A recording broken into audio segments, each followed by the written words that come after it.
Good morning to those on the West Coast that are joining us, and good afternoon for those on the East Coast that are joining us.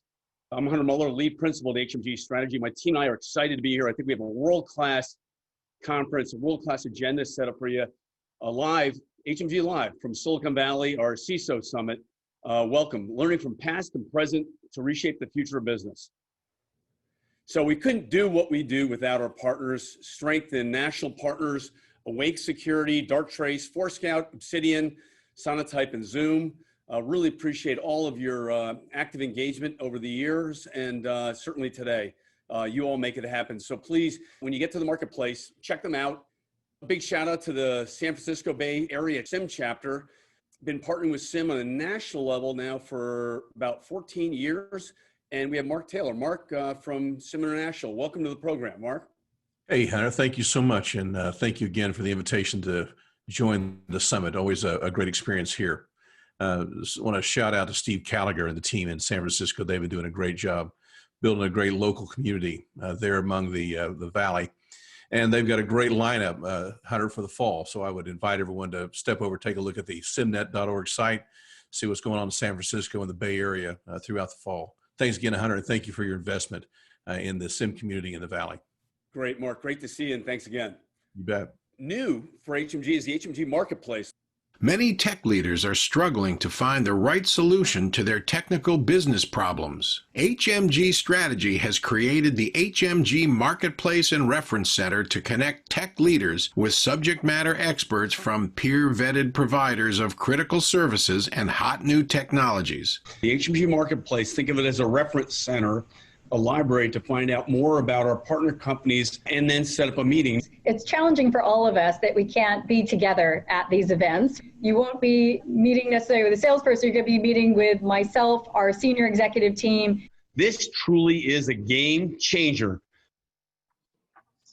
So please visit the marketplace at hmgstrategy.com on the homepage. Click through and learn more, and how you can support us is simply set up a meeting with one of our partners. Later in today's program, Hmg Strategy founder and CEO Hunter Muller will proudly recognize and honor global technology executives who matter.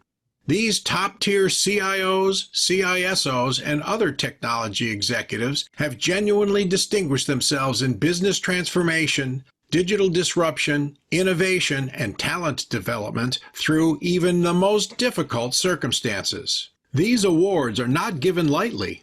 They are earned. Recipients join an elite community of forward-thinking global technology executives in the Hmg Strategy community. We are delighted to celebrate these exemplary leaders and their teams who have delivered unparalleled value to their organizations, their communities, and our world. Please stay with us for the award ceremony and meet the 2020 Global Technology Executives who matter. Well, hopefully you can stay to the very end. We'll be recognizing 3 distinguished, unique individuals that have done some amazing work over their careers in recent times. Excited about this program. It's a program we've been running for now 13 years strong, some over 200 people we've been recognizing, and a program that we'll be building here into the fall, into 2021. So stay tuned. So next up, we have Gary Sorrentino. Gary is the Deputy CIO of Zoom. Gary, welcome to the program. We've spoken over the past few months, how things are changing in a rapid way. What are you seeing out there now in terms of the new normal or the new set point for what the work environment's going to look like? I think that was the right way to say it, set point. I think what happened was, we all know what work at work looked like. We all know what living at work looked like. And we all went into that state of trying to figure it out. I really think now we see people and we're probably trying to coin this as redefining work.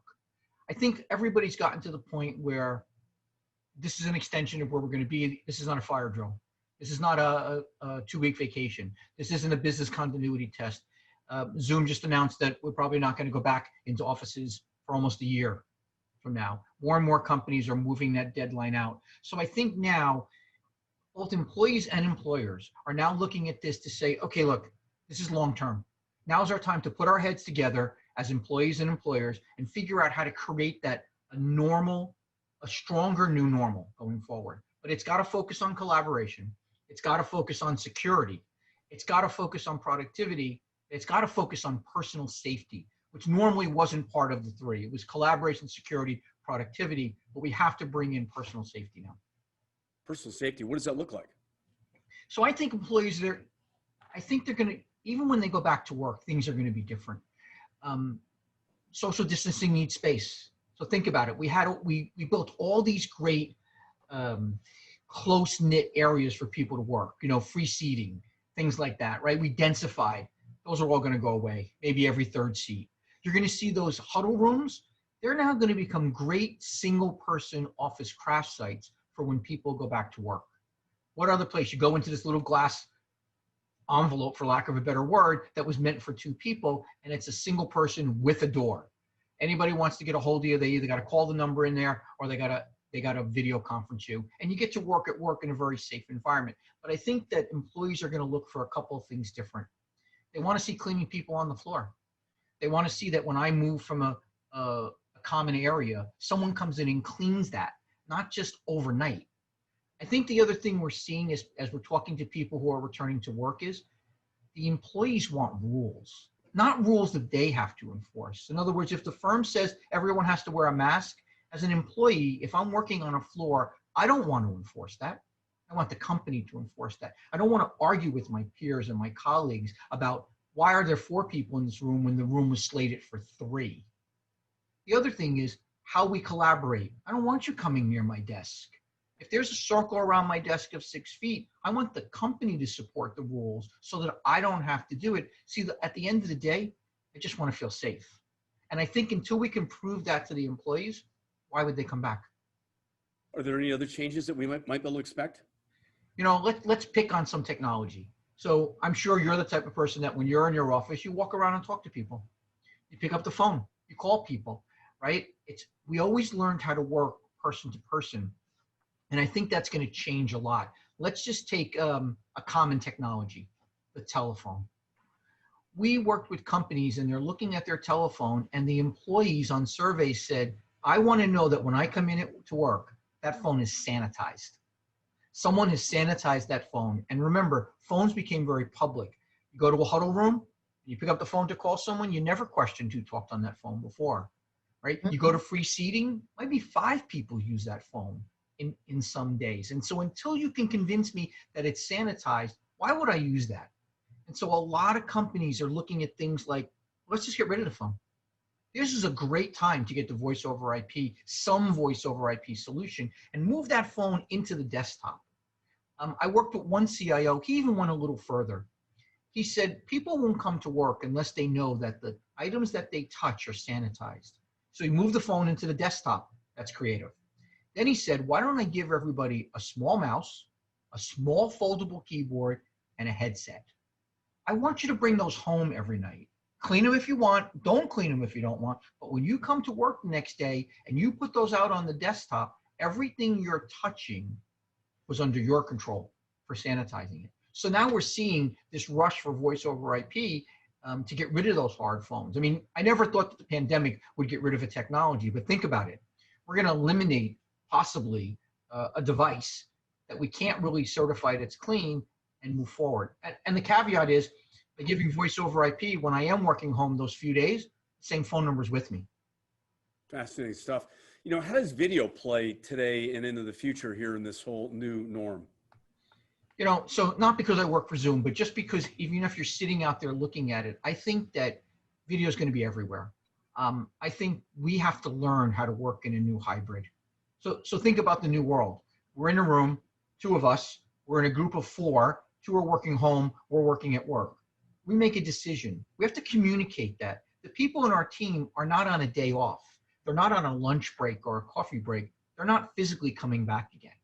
Or I might be on the A squad and they might be on the B squad, and we have to stay collaborative. So I think people are going to put easy to use, frictionless type of video everywhere, but not like the video we're used to. I came from large banks, and then to put up a video room, you know, the air conditioning guys had to come in, the electrical guys had to come in, the furniture guys had to come in, you know, and 3-4 months later, there was a video room. I think now it's got to be Let's talk portable video devices. Let's talk drop and play. Let's figure out a way to be able to use the same products home. We see a lot of executives that want to get away from their desktop or PC or laptop. They're tired of looking at that stupid little 1-inch camera. And how do we give them something that they can put on their desk where they can communicate over video, but without the stigma of staring at a camera? And so I think video is going to make people stay connected. We see a lot of people that, some that have gone back to work, have actually put a video monitor somewhere in the common area, and then everybody ties into that during the day. You know, we've heard digital water coolers, lots of startups that tried that. I think now we're going to see more and more people connected over video because humans still like to talk and they like to see. And I What do think, you think, Gary, about keeping people engaged, keeping the team engaged, keeping the team inspired? And no doubt this has been an incredible, challenging time, but it also amazing time of innovation. yeah, this is the greatest time to be in technology, right? This is the time where we always talked about the plane landing. The plane is never going to get any closer to the surface. And now is our chance to take those innovative ideas, those creative, the art of the impossible. Think about what we weren't allowed to do years ago. Now everything's on the table. I do think we have to reinvent the way we work and how we collaborate. And we have to, I see companies doing this. A couple of companies are just saying, we're just going to work from home independent. I don't really support that. A couple of companies are saying, we're going to work the way we did work. So mimic work in the current situation. Okay, that's a great go forward strategy. But the really high energy companies, they're reinventing work. They're redefining how people are going to work together. They're teaching people how to work with new mediums. How people who traditionally didn't use chat is a better medium than maybe email right now. How to be involved on a video call. Look, you have some great speakers, and along the way, we're all learning. How do we convey our thoughts, our passion? How do we put our personality into video when video's like TV? But at the end of the day, it doesn't have to be. And so I think companies need to train people on how to be on video calls and how to do it the right way. And I think your group's a great way to doing that. We've talked about this several times. And like I said, I think you have all pros on today. And I've already seen by looking backwards at some of these that people are getting better at this medium. They're learning how to put passion into their voice. They're learning how to make a PowerPoint or slides pop, how to introduce that personality into their speeches. You know, Gary, you've been able to work with some amazingly successful people, including Jamey Dimon at JP Morgan and now Eric at Zoom. What lessons learned do you take away out of this pandemic, and how are you leading now? So I think the great leaders of the world are treating this like a success story, figure a real way of changing the world. Some of the leaders that you mentioned, you know, they're always forward looking. Eric being one right now, where it's like, how do we help? It's great to work for a company that has a passion to help people. Like when the pandemic first hit, we jumped in, telemedicine, e-learning for the kids. It wasn't worried about dollars and cents. You know what it was worried about? Getting people back to what they needed to do. It's so important that the kids keep learning. It's so important that people who are sick don't have to go to a doctor and risk maybe getting sicker, if that's a real word, but or risking themselves. So I think the real leaders today who are looking forward are looking at this as opportunity, not as we need to fight this challenge, but this is a great opportunity to make my company better, stronger, reevaluate the way we actually do whatever we do for a living, and reevaluate our employees in the way that they work. Excellent. Hey, Gary, thanks for coming on the program today, and thanks for Zoom's support of the Hmg platform, and looking forward to seeing you again soon. Always a pleasure. Talk to you soon. Great. Thanks. Bye. Bye now. Next up, Nick Prada. Nick's the Chief Digital and Information Officer of Harman International. Hey, Nick, welcome to the program. Thanks so much for having me, Hunter, and hope all is well with you and all on the call, their family, friends, loved ones, and colleagues during this challenging time. Hey, Nick, we've known each other for a long time. You've had an amazing professional career, including a long stint at GE and now at Harman. What does Harman do, and what are you guys so uniquely different about in the international and global marketplace? Sure. So Harman is a wholly owned subsidiary of Samsung, 30,000 plus employees across the world that have a passion and a purpose to design and deliver connected experiences, whether that's in the home or on the go, in the car, and at the workplace, which of course the workplace is work from anywhere today. So we have two major focal points on the consumer side. We have smart audio speakers and headphones and luxury audio, along with professional audio, video, and lighting. And then on the automotive side, we focus on digital cockpit telematics, cloud services, over-the-air updates, and of course, cyber protection. Many of you may be familiar with our house of brands, both in the consumers and automotive sectors. We have JBL, AKG, Bang & Olufsen, Lexicon, Mark Levinson. So a long legacy and heritage of premium audio, sound, and software services that span both in the car and at the home. So when you think about all the layers designing in security within the connected world, the connected car, the whole connected experience, how difficult is it to layer in robust security? So, I think consumers expect an incredible experience without compromising security or privacy. And you have to get both right if you're going to build an immersive, unique user experience, whatever that product and services are. The consumer expects that you have a secure environment as well. So we're looking at and focused on making sure that we're not providing a level of compromise on either end. A couple examples in the automotive side, as we move from a level 3 technology to an autonomous vehicle, and many companies are on the way there.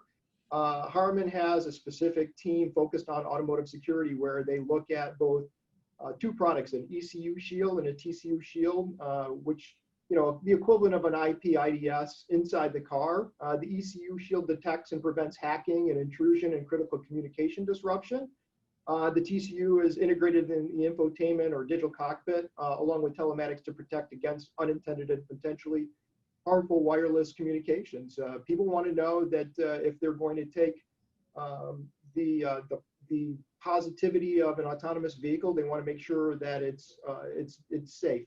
Same thing with as we build out technology in this work from anywhere. Many employees are returning to work, and they want to make sure that they're going to be returning to work safely. And there's many products out there that are now emerging around track and trace.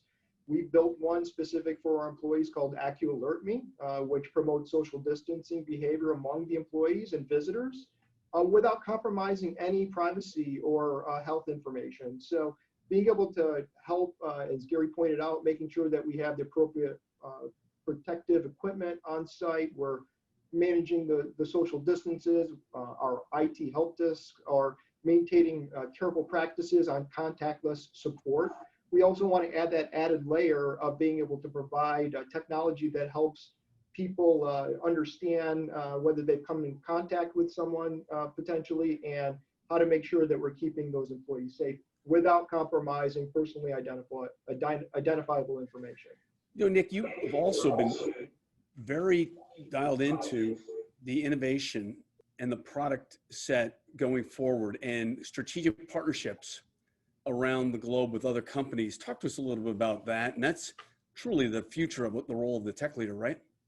Yeah, I think more than ever, we realize that making the right investments and the correct strategic partners has really played into helping us move from, virtually overnight a work from anywhere environment. And when we move 160 locations to 16,000 individual locations, you've got to make sure that you can do that rapidly at scale and at speed and in security.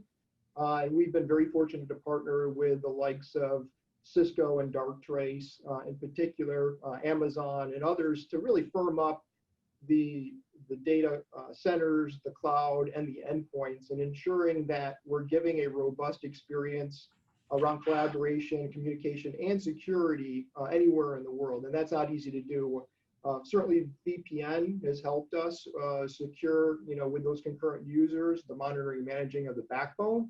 But when you look at the continuing, the list of things that you have to contend with when you're in a work from home environment, there's a constant vigilance around things like DLP or VPN or cloud security. And so we're maintaining a level of vigilance every day and ensuring that we can protect our intellectual property, our data privacy, and our business continuity. That being said, we've had some great partnerships with those folks that continue to challenge us and educate us, both within the company and outside the company around cybersecurity. Nick, how would you characterize your leadership style?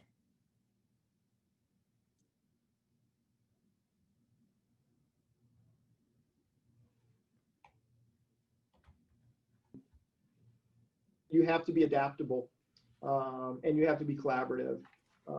Part of what you don't want to do is make assumptions, especially in these new challenging times. So it's really important from my perspective is to make sure that I'm creating a high level of inclusion, a high level of collaboration at all levels within the organization and across the organization, as well as leveraging experts outside the company to constantly learning and growing as a leader and making sure that you're incorporating some of the outstanding things that are happening. In particular, this group, these cybersecurity leaders, I'm constantly reaching out and connecting with them to learn how we can improve our security posture and sharing that best practices across our company. But I think from a leadership style perspective, the keys are adaptability, and engagement, high level of engagement, high level of inclusion, and then execution. Say do is everything within our company, and so not just saying what we're going to do, but actually delivering a high impact with speed and innovation is really key to our success in the company. So I think first and foremost, though, we've got to make sure we're maintaining a connection of culture across Harman. We have a tremendous culture of teamwork and execution, innovation, diversity, and all of those things that make Harman a special place. And today, digital's responsibility is to maintain that level of connection of the culture. And so I think those are the things that I think about from a leadership perspective. And most importantly is continuing to lean on the people that do such a great job across my leadership team. Are you excited about the prospects of the tech leader in this economy?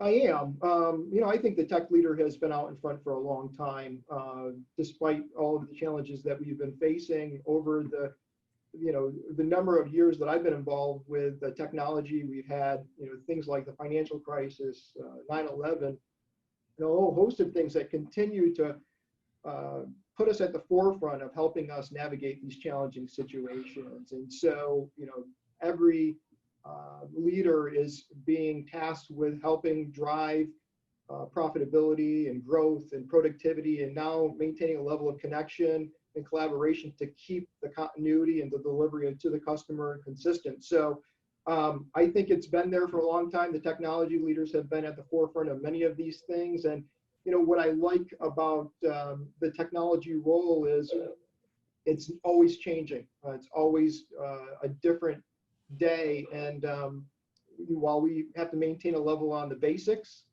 getting the foundational technology working appropriately even at the desktop or the mobility level, we also have to see the big picture and challenge ourselves around new technology like 5G and AI and some of those other ones that are going to continue to shift our focus and drive even greater innovation. So I think technology leaders are at the forefront of it. The rapid acceleration of digital is here, especially when it comes to the future of work.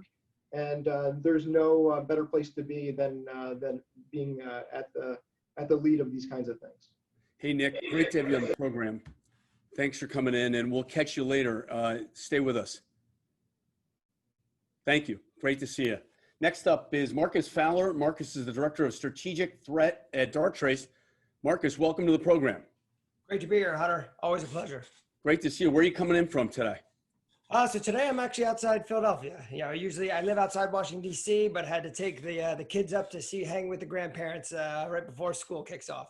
Okay, nice. Good to get that last summer visit in. Hey, tell us a little context, a little background about Darktrace. Who are you? Why are you different in the marketplace? Without being too salesy, just right to the point. Sure. I mean, application of artificial intelligence to cybersecurity. And really for me, that's about, and the application there is the novel is understanding and enforcing normal, right? I don't need to know what the threat is. I don't need to have to predict what's coming because that's going to be really, really impossible. But if I can, at a very granular level, understand what's supposed to be happening within your digital environment, no matter where it is, and I enforce that, I'm going to ensure business operations and business resilience. And in any way I can also augment your security team with some autonomous response and bringing the machine to the machine fight, you're going to have a position of strength moving forward as a company and across industries. Interesting times, right? So when you think about the events over the past 4 or 5 months and this whole new work remotely, what are the challenges for the enterprise CISO and keeping the enterprise safe and secure? I think for the CISO, the immediate was how fast do we need to change to ensure business operations? Where are my new blind spots, right? As I start to lean more heavily on SaaS applications, I start to maybe need to move more to the cloud. I might have people moving to VPNs or operating outside of VPNs. So I really needed to quickly figure out where are my new gaps in visibility? How do I cover them? And then also, how do I speed up the limited resources I have and their ability to understand what's happening within that environment? I think that was the most critical. And now I think what we're seeing is CISOs say, okay, what did we do to get to here? And what else do we want to do moving forward?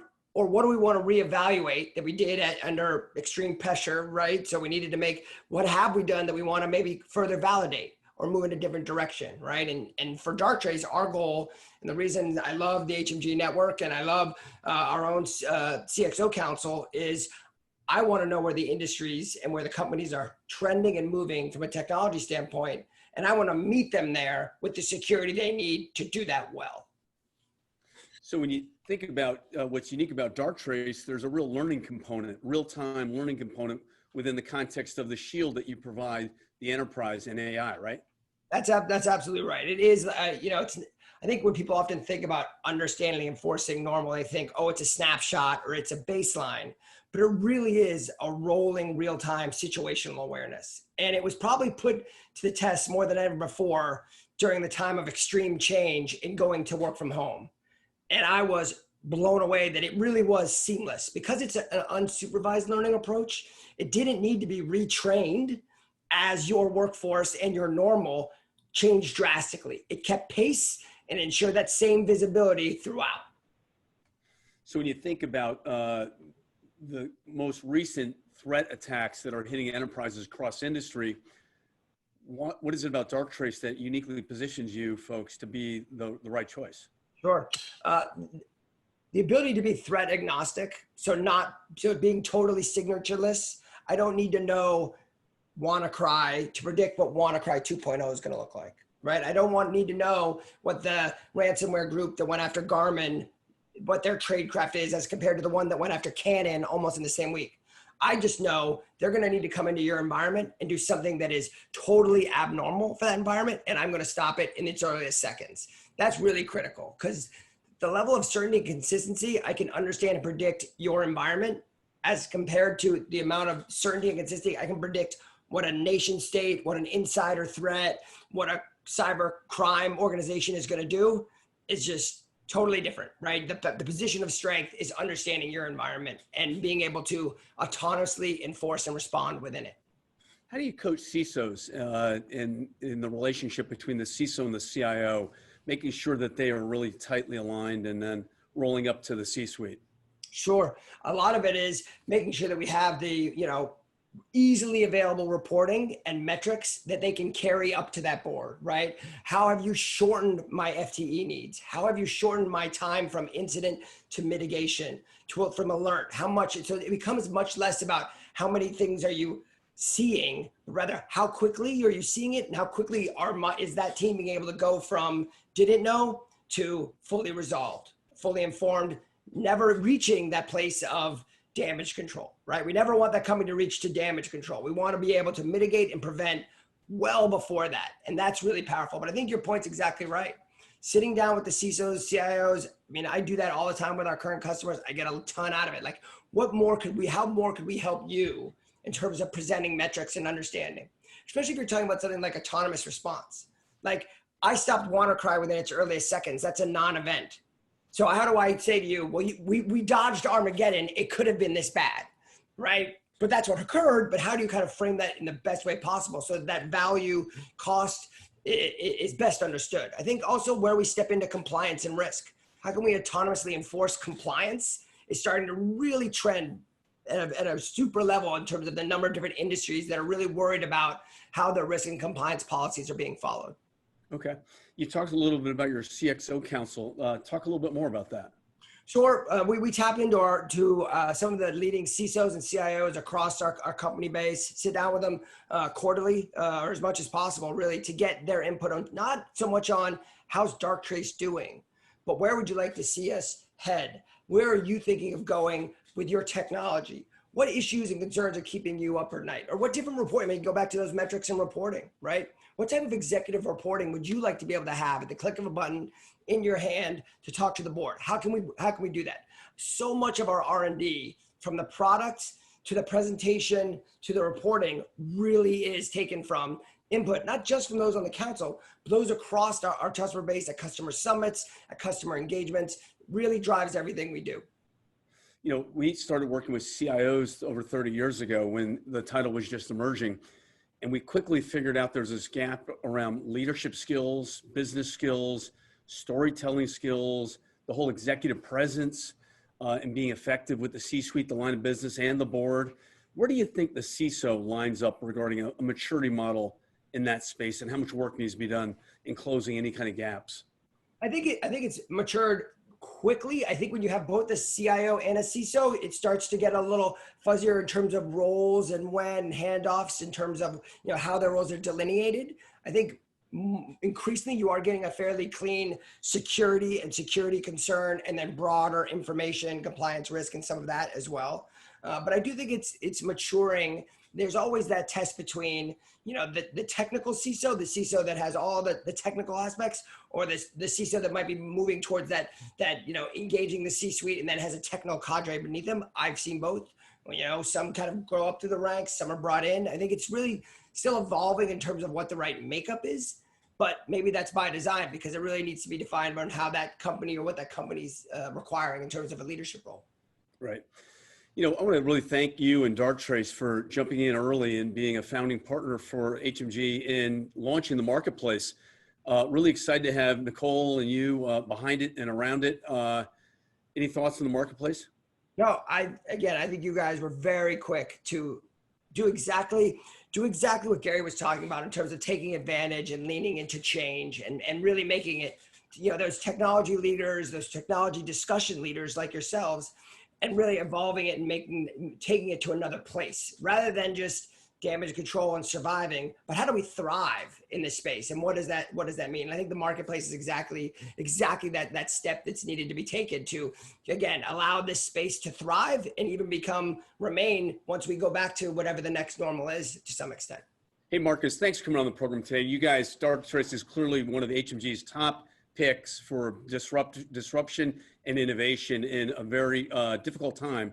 Great to see you. We'll see you again soon. Awesome, Hunter. Thanks for the conversation. Excellent. Talk to you soon. Next up, we have Ben Johnson. Ben's the CTO and co-founder of Obsidian Security. Ben, welcome to the program. Hey, thanks for having me, Hunter. Great to see you.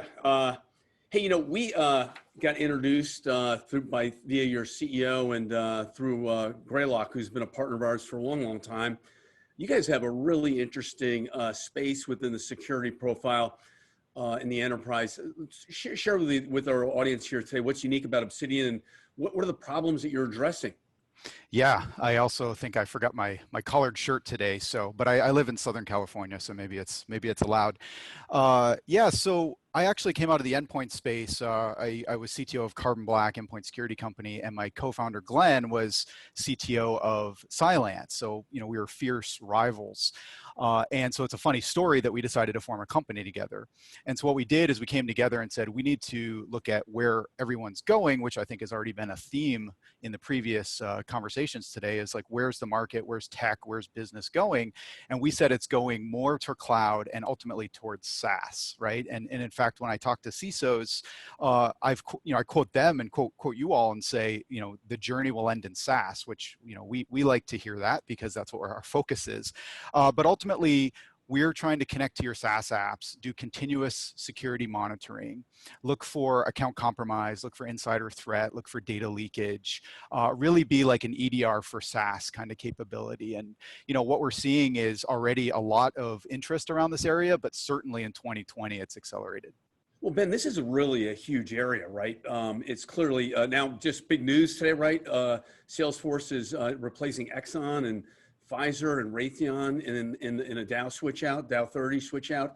Benioff kind of coined the phrase 20 plus years ago, but this is our today, the here and now and the future, right? Cloud. And there's a lot of vulnerabilities around all of these. Now I could almost call them legacy cloud companies. Yeah, and the number one surprise I had in our Obsidian journey through all these conversations with organizations is how disconnected the security team often is from these applications, right? You have these applications that come in maybe through the sales team, maybe Workday or something like that through the HR team. IT might not even have access, let alone security. So yeah, what we're seeing is just a challenge of trying to adapt and quickly figure out like what are the risks, who has access, who are admins, that kind of thing. And so yeah, just seeing a lot of people that are very excited, or maybe that's the wrong word, but very focused on solving this issue, or at least addressing some of the risks here, but not necessarily knowing how to approach it. Now, so if people really understand the context of who you are and your background, a little bit more on your background, and my understanding is that you presented recently at RSA. Yeah, so we were fortunate to be in the innovation sandbox. So have a cool video, 3 minutes of fun there, being judged on stage. But yeah, I got my start in the Intel community, NSA, and then did a whole bunch of different agencies and such. And then I helped co-found Carbon Black, and then now Obsidian. So just a kind of a long journey, and I still do stuff for the Department of Justice. So I guess you could say I'm a huge security nerd. But yeah, just really focused on what we're trying to do, help customers build tech that's both out of the box value and customizable, or at least enough flexibility for you to put in your own detection rules if you want to. So it's always a challenge to keep moving forward. So every enterprise CISO probably would want to do a flyby with you to find out what's unique about Obsidian as you address the SaaS stack, right? Yeah, and I think I was taking notes, like Gary and Nick and Marcus, and yourself. You've all said things that I feel like I'm just going to repeat. But it is about like security and productivity. How do we figure out both, right? And so what we try to do is really on the visibility side. Like the end users don't even know we're there. You just install us, continuous monitoring, that kind of thing. And then what we've seen is, and I think Marcus was just talking about this, everyone raced to solve the work from anywhere problem in March, or whenever it was for different countries and such. And the CISO basically was just trying to support the CIO or the business and do as much security, but not get in the way of this transformation. And now what we're seeing is CISOs are saying, okay, now it's time to step back, reevaluate. Did we do the right things? Do we have the right controls? Is this forever? Is this just till vaccines or whatever come out? So we are seeing that. But yeah, people are concerned about Salesforce and Workday and Zoom and other things, just because they want it to be a true enterprise grade monitored app. And a lot of these came in as very nice capabilities for the business, but didn't necessarily go through maybe security review or these other things because they're so easy to install. So I think that's where we come in and say, hey, look, we can do some assessments, show you what's maybe compromised, and help you get better. Hey, so Ben, what does it look like? What's a crawl, walk, run? Walk us through a crawl, walk, run kind of model in a couple of minutes. Yeah, we plug in through the APIs. So literally time to value is minutes. You plug in, you're starting to see telemetry, you're starting to see, I don't know, who's getting kicked out of Zoom meetings, or who's accessing too many records in Salesforce or what have you.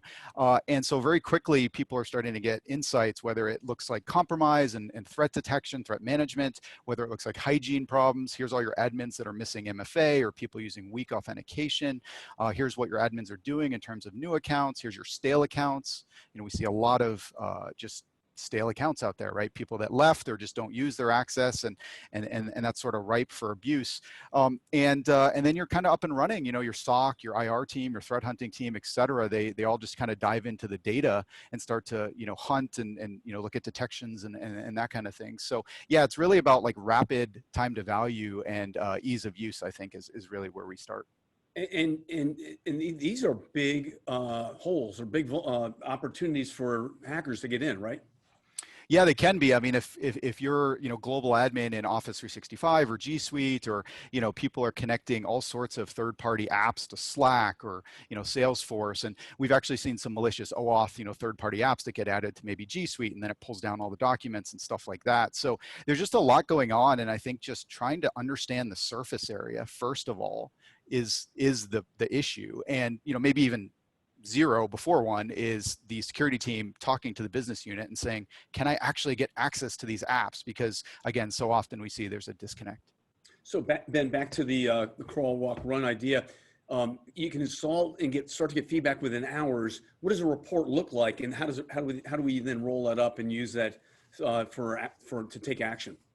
Yeah. So I mean, first of all, I think most people want to know, does it look like I'm compromised? Whether it's foreign logins or, impossible travel or other just kind of suspicious activity that doesn't look like the user. We heard a little bit about, kind of what's normal and behavioral analysis before from Marcus.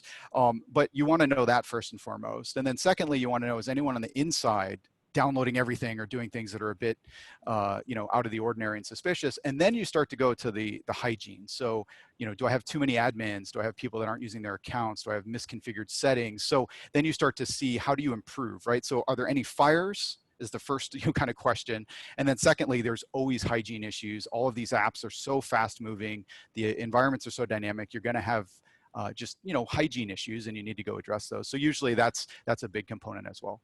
So same question that I offered up to Marcus, to yourself, your thoughts about CISOs and their need to be, C-suite and boardroom ready.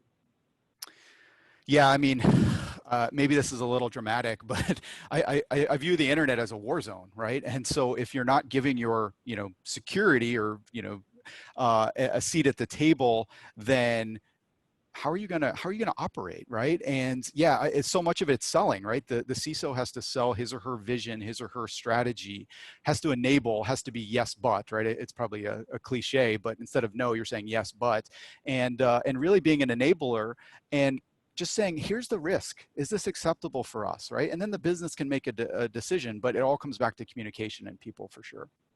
100%, right? So people can get in touch with you directly, of course, through your website, but also through the Hmg Marketplace. Yeah, and we've really enjoyed partnering with you all and getting connections and all that. So yeah, thank you so much for all that. Love it. What's next for you guys? You're obviously in a strong go-to-market. You want to meet new opportunities to help enterprise CISOs? Yeah, I mean, we're having a lot of positive momentum, a lot of success. There's always more to do. Threat detection is a never-ending problem. There's always more hygiene and reports to call out. There's more apps to support. You keep seeing new apps, and all the, basically anyone in the SaaS market is growing in 2020, right? So then there's just more concern from a security perspective. So we're just continuing to expand and continuing to innovate, and hope to have some good conversations. Well, folks, check out Obsidian Security. They're really one of Hmg's top picks as an innovator and a disruptor company that's doing some really unique stuff for the enterprise in that SaaS stack. And I think we probably need to schedule a webinar coming up here, Ben, to get a broader discussion going. Yeah, would love to do that. Great to see you, folks. Again, you can access Obsidian Security through the Hmg Marketplace. We'll see you again soon. Thank you so much. Yep. Great to see you. Next up, we have Reimagining the Business and the Future of Work, Steve Booth, Senior Vice President and CISO for FireEye, and your distinguished panelists. Steve, take it away. All right, so we can get everybody to turn on their video here. We're going to do a round of intros real fast, and then I'll get into the questions. I'm Steve Booth. I'm the Chief Security Officer at FireEye. Our consulting arm, Mandiant, works 750-ish of the worst breaches every year. And then we have the cloud services and the protective products as to how to identify and prevent those. Why don't we just go on the picture we've got there, Greg, and then Scott, Lakshmi, and then Maury. Hey, Steve.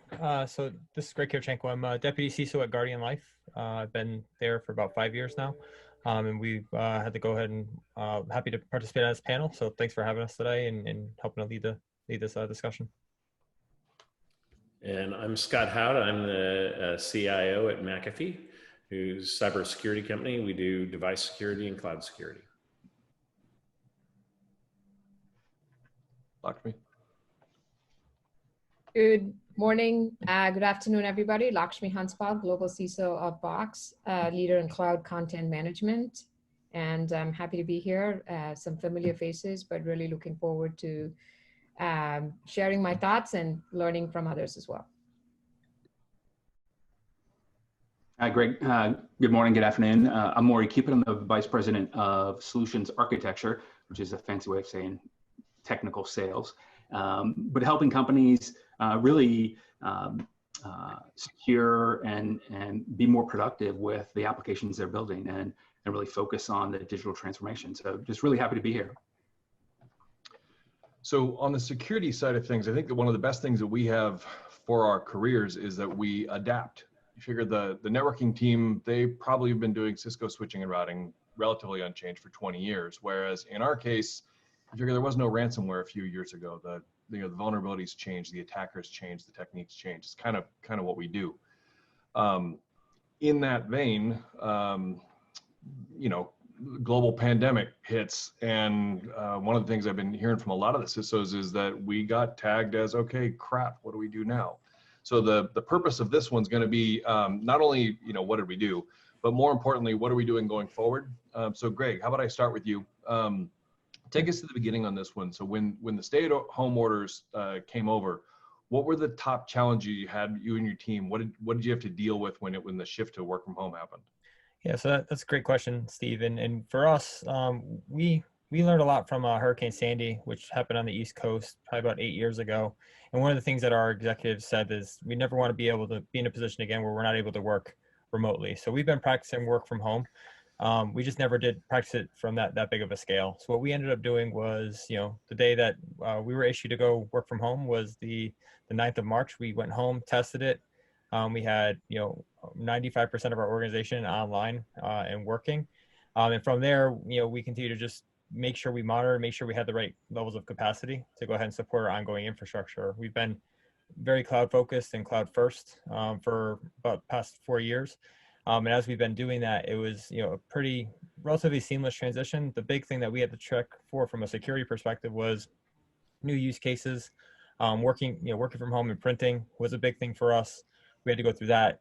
New use cases where, looking for people working at odd hours does kind of change a little bit as people have a different balance of life. So those are a couple of key things for us that we had to go ahead and get adjusted. So we had to tailor our SOC to know what new thresholds and new patterns really were. How big is your company? How many employees? We have 10,000 employees, and we have about 3,000 agents that sell our life insurance products. I talked to one company that does medical billing stuff, and they had a problem because all of their call center had desktops, not laptops. Mm-hmm. So they had to have emergency. They had 2 container loads of laptops shipped in, and they had to get into building the whole things. And right around the time that they were up and running, they said, "Oh crap, nobody's coming into doctors' offices." Mm-hmm. So then they had built all these things and shipped them out to their employees, and then they had to put everybody on furlough, right? Yeah. And it was one of those, you can just imagine the fog of war that happened, right? I can only imagine. So busy on the next thing without seeing what's the one after there. Exactly. And that was one of the things that we had a big thing I talked about, thin clients a few years ago, because we thought that was going to be, the thing. But, we made a determination, conscious effort to say, let's go ahead and use, actual laptops. So, when that actually happened, people took their laptops home, connected up to our VPN, and they were off and running, which they had no kind of degradation from a service perspective. So which is we had actually a pretty good case. I do have other folks that I spoke to that didn't have those aha moments. All right, Scott, let's go over to you. Let's talk budgets and investments. So what are you seeing as what the tech leaders are doing for where the most investments are here? And interestingly, like, which of those investments do you think are going to become part of when normal comes back, whatever normal is, so which one of them were reactive sorts of investments versus time to move that direction anyhow? Yeah, I think the one thing that certainly happened for us is the speed to cloud, where before, we'll do the transition and it'll go over 3 or 4 years. Now it's like, how can we compress it down to like 12 months, 18 months? And so we're seeing a lot more investment there. And we're seeing it on the product side too, where we're seeing our customers are leaning into our cloud products much more than they are our device products. And then two, I think looking at, we experienced a little bit of the same thing. Our VPN was ready and up to go. What we didn't anticipate is some of our third-party suppliers, theirs wasn't ready to go. And so suddenly, guys that we're relying on to provide services, their VPNs are going down. And so we quickly had to switch over to even, beyond the thin client type technologies, we went to AWS App Stream and started streaming some of our apps that way. That way, in areas where I couldn't even get a laptop to people if I wanted to, here, just have a headset and point to this URL and go. And so I think it really has made us look at, like, why would I upgrade my PBXs? Why would I do all those things? Let's take away the desktop phone. Let's do all those things and really lean into how do I just make any device, any place, anywhere is a new normal for working. Yeah, I saw some pretty interesting discussions around like companies that were just slamming apps into Okta because they said like this is the way that people get this going. Or I talked to two different CISOs that were talking about they had kind of been nibbling around the edges of like the Azure workspaces or the AWS desktops and thinking, like those kinds of effectively VDI setups where it's like, okay, this is now prime time.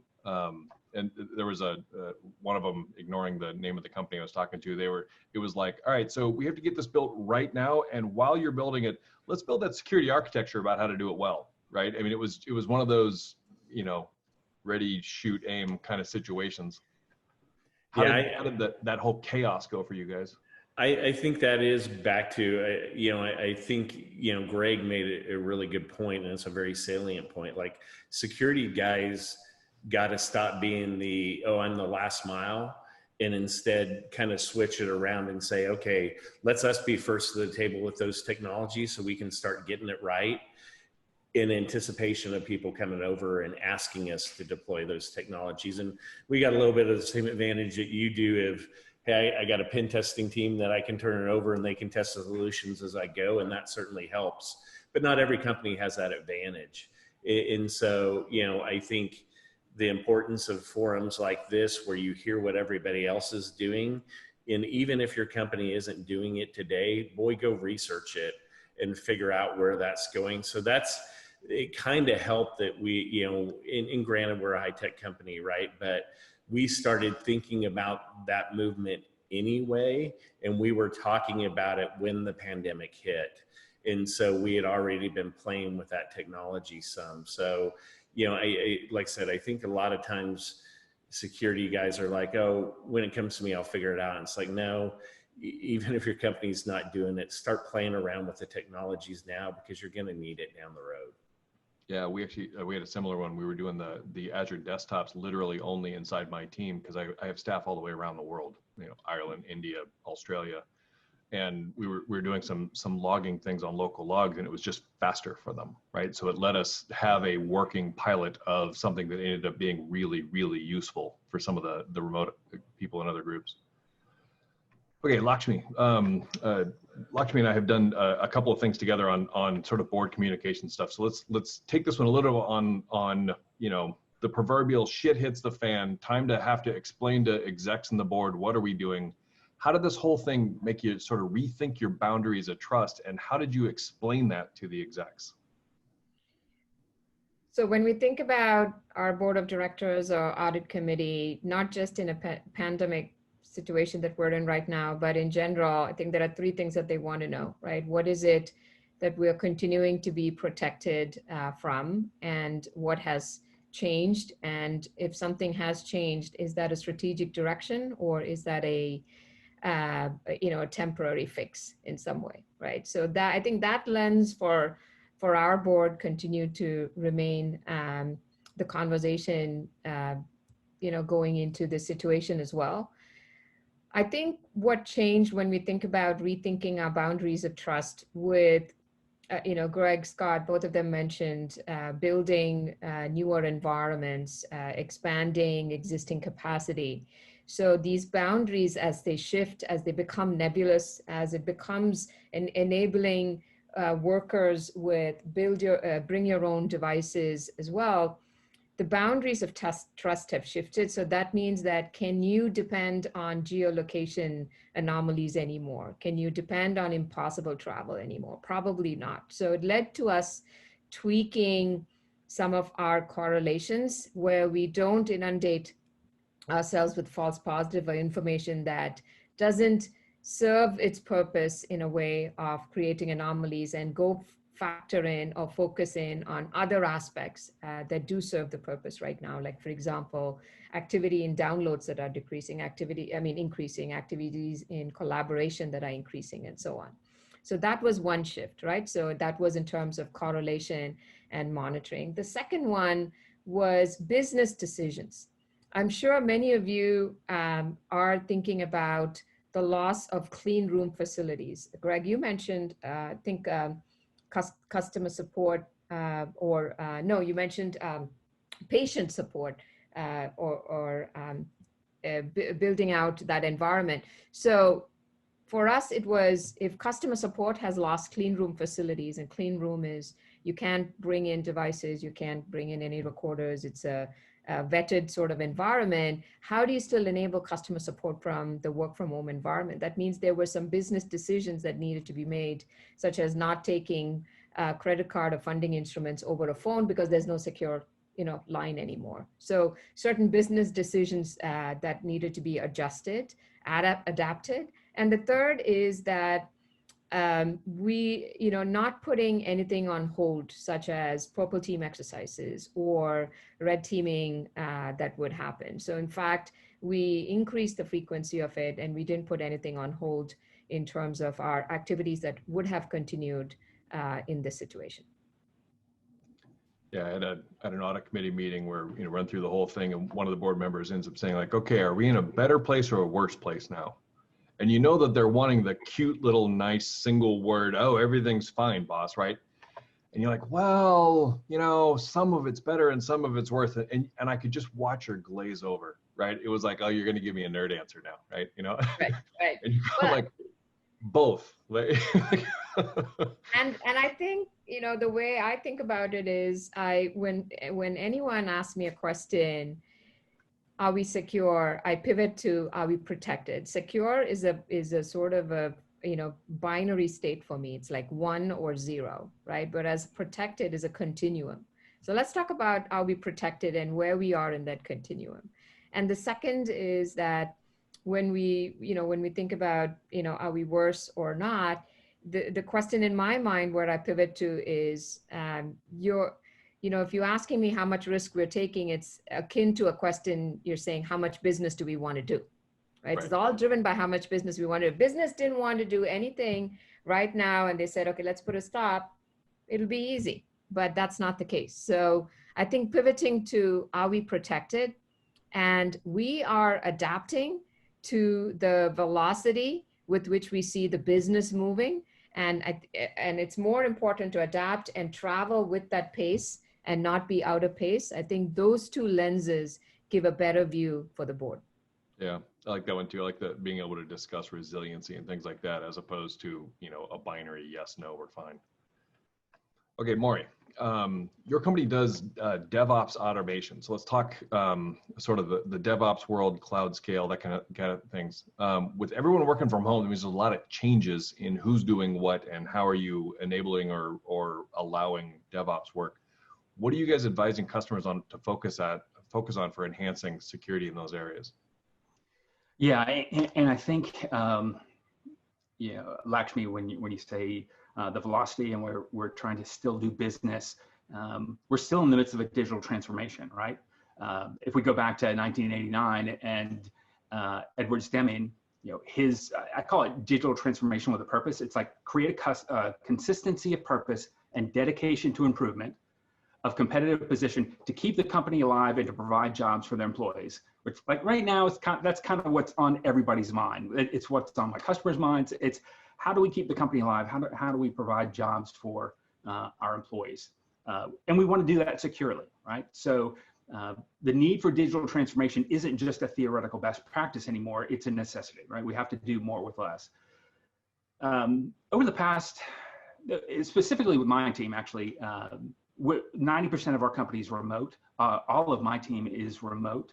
The tough thing that we're having to deal with is now we're remote, but we're at home the entire time, right? So we have these big blocks of time that we didn't used to have. So we're stressing kind of best practices that we take in that I have a 4-hour enablement. I know it sounds like a huge block, but we don't use it all. But we have a 4-hour enablement block every Tuesday and Thursday where we just get together, right? So what we're trying to convince customers to really focus on is take this time. Yes, you have to, Lakshmi, you have to move at the velocity, but take the time, reduce the chaos, right? And we still have to do that by maintaining quality and security. And one of the, this last couple of months, a lot of my customers have been struggling with past processes, right? So now everybody's at home, everybody's working, arguably, I think, more hours, but they're still stuck in these processes. So how can I change the processes to make and help secure the applications, right? So it doesn't feel like we have extra time because we've already filled it, but thinking about moving to cloud, moving to applications, there's this underlying visibility into who are my developers, right? Can I optimize developer onboarding? Can I teach them about security and shifting left?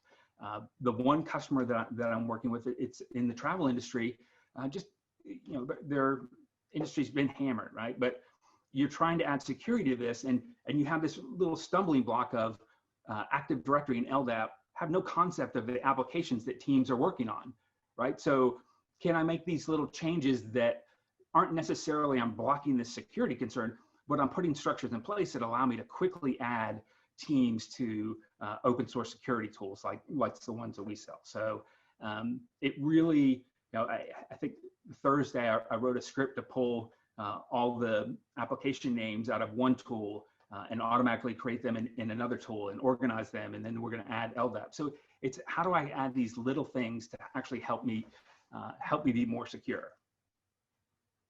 Hope that I heard somebody a couple weeks ago was talking about instituting Zoom-free Thursdays, and I thought that was absolutely brilliant. We did it on our side where we said that you couldn't, and I can't get the whole company to do it, but in my org, it's we aren't having any regularly scheduled ones on Thursdays, which means that's the day we get to do a lot of sort of the ad hoc things, right? Which when you ping somebody, and in our case, it's using Teams, but when you ping somebody on Teams and be able to go like, hey, can we talk for half an hour on that thing? That seems to be much more useful than the regularly scheduled once a week hourly call. You know what I mean? I have my automation guy. I have just an API whisperer for sort of a senior Python guy. He ended up sending me something after we did this one. He's like, yeah, this is way better. Like, you know, like all of a sudden we're able to take this time on getting stuff done as opposed to doing meetings. We actually, in my staff meeting last week, we were discussing what happens if we just killed every single recurring meeting that we have, and just like the important ones will restart and the not important ones will just die. And I'm just going like, oh my God, how much free headcount am I going to get if I do this one, right? Yeah. And it's, you know, as those blocks of time start to open up, the tendency is to want to fill them with things that are going to make my applications more secure. They're going to make my environment more secure. And that means automate. But again, you lack those basic pieces that allow you to automate securely, right? Right.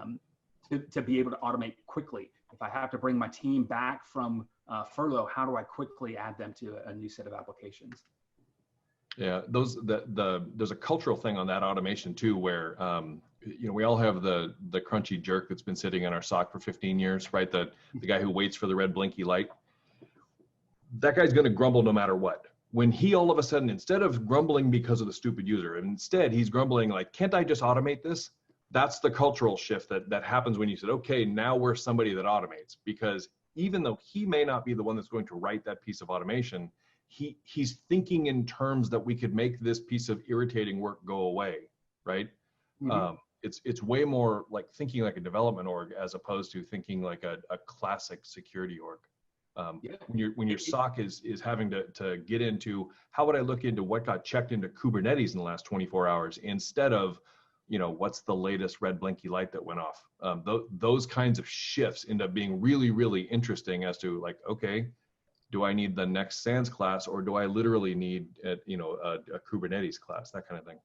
Yeah, I mean, when you look back, and I believe it was Steve who mentioned, you know, as I look to automate, what can I provide the business as a security professional? How can I optimize this process? How can I help them become more secure? Not tell them that they're not secure, but let me help put into place the tools that they need. Because I can go to cloud all day long. I can automate everything, but if I'm not automating the right thing, or I'm automating in an insecure way, I'm just building on this institutional debt, right? Organizational debt, institutional debt.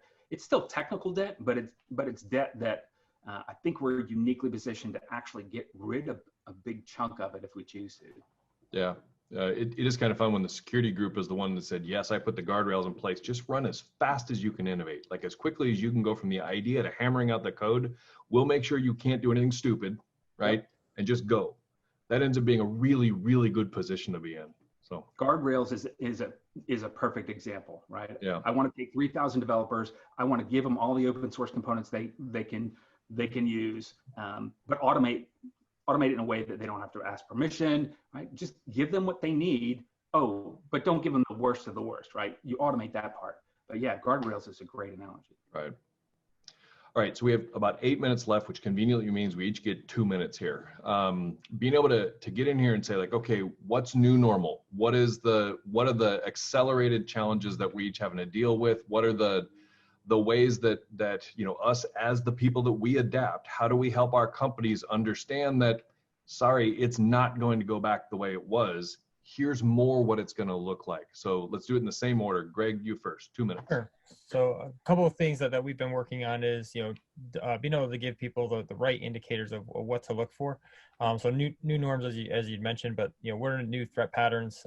We've definitely seen an uptick in, you know, COVID related type of, you know, phishing and different types of attacks. So making sure our teams are aware, and our teams as well as the entire organization is aware of new schemes that are coming out. So we've been leveraging social media platforms internally to make sure that the word is out there. It's being spread so that people know what's happening. People know what, you know, that's one of the big targets.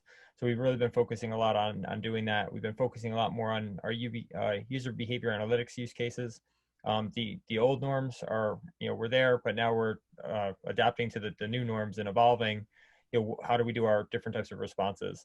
For example, if somebody leaves the organization, or if somebody goes ahead and, you know, just decides to quit or not come back, you know, how do you get their assets back? How do you make sure that their access is terminated or not, you know, or what have they done in a distant location now as we're doing more distant and remote work? So, you know, we've had to adjust some of those use cases. We've got a couple key things that we've done internally to help better detect it. And I'd say that, you know, when we look at it, where we're going, I think it's going to make us, you know, a stronger, more resilient organization having to go through it. I think it's also making sure that leadership is aware that things are changing, and making sure that they're aware of, you know, as things change, you know, the old norm is no longer there. So, you know, we have to adjust to what the new norm is, and make sure that we have the right patterns to trap for that, you know, malicious things can be taking place. So yeah. We've really focused a lot on those pieces, and we're continuing to learn new things as, you know, as we continue to evolve as a society, as an organization, as a security culture. Yeah, remote offboarding, just being able to change the hard drive encryption and force a reboot at the end of that call, right? It's like the simplest way to say your data is not at risk. Now it's up to the CIO to care about the $400 laptop. Exactly. So it's just those types of mechanics that were not really there before. We had to come back to the office, return the laptop. It is no longer now, you know, what used to happen. Now it's more we go ahead and, you know, as you said, you know, issue kind of a kill pill. The device, you know, gets nuked, but then, you know, from there we're able to, you know, to be better protected than we were before. Okay, Scott, what do you think that tech leaders aren't considering yet? What do they got to look forward to? Yeah, it will never go back. I think that's it. You know, we've already seen there's some amount of commercial Darwinism going on, right? The companies that didn't adapt just died. And so, you know, what I would encourage people is, number one, I'm having it with my security guys right now, right? You grew up in a network-based world. Guess what? There's no network anymore, right? And if you don't understand that that's not the new norm, then you're just not paying attention. You know, network engineers will be great in data centers, but you know, I don't need a corporate network. I can stick a few 5G dams in my building and I'm wired, right? So this is, you know, where it's going. And so retraining them to think of behavior analytics and all that, that's where it's moving to. And then be square in the middle of the foundational build out. So, you know, I have a whole bunch of product teams. Everybody is super tech. So I get a lot of opinions thrown my way of how things should operate. And it's like, no, guys, we're going to build the foundation all the same way, security built in. I'm going to automate your CI/CD pipelines. We're going to do all those things, and I'll help make your life easier. You just focus on building product. You don't need to be involved in the foundations. I got it, right? Yep. In those kind of conversations, you know, helping your organization get ahead of the game and remember that you're there for the profitability of the shareholders, you know, and not to be the stop, you know, traffic cop, will really lend well into you moving the organization forward and actually being in the middle of fun stuff, right? Yeah.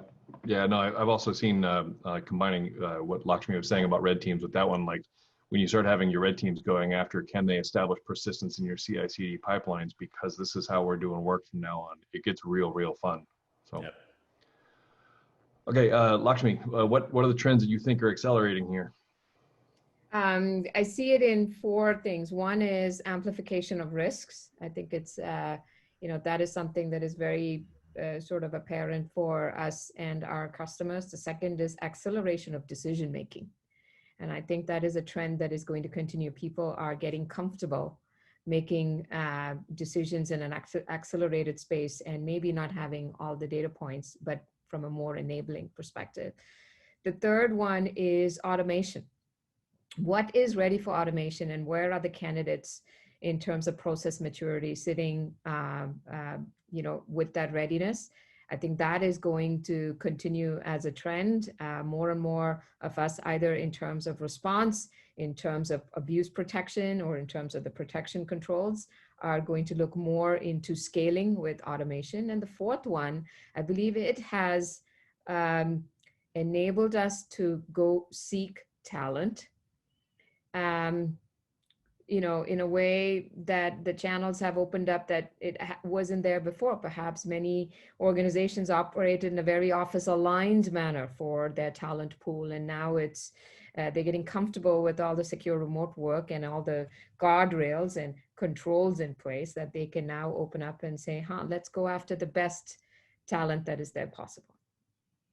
Yeah, I like that one too. My team was already distributed around the world, but we had entire organizations that were all in one location or 2 locations, and that whole thing is changing. All right, Maury, your turn. New normal, what's it like? New normal is kind of the old normal, right? Focus on the digital transformation. Focus on everything we do in this new normal has to still be about reducing lead time. It still has to be about delivering value. And I get a chance to say Scott's name right instead of Steve. You know, you're focusing on the business and the value to the shareholders while making sure I'm keeping the company alive, making sure the employees have jobs, right? So everything we're doing, the automation, those 4 pillars that Lakshmi just mentioned, it's all about that digital transformation and making that successful. And security plays a huge role in that. We can be a roadblock or we can be an enabler, and we have to be an enabler. Yeah, perfect. All right, thank you all very much. Hunter, handing it back over to you exactly on time here, which is good. Hey, Steve, Appreciate awesome the opportunity. job. Awesome job. Thanks, Steve. Thank you so much, Scott, Lakshmi, Greg, and Scott. Awesome job. And by the way, we do CIO events throughout the year weekly, and we're always looking for great CISOs to present in the context of our CIO events as well. So next up, we have Tony Leng. Tony's a dear friend and leading the crisis in career, preparing for your next opportunity. This is a session you don't want to miss. It's a great way to dial into the breadth and reach of the HMG's digital platform, branding your image out there in front of our global search execs. Tony? Hunter, thank you so much and appreciate that.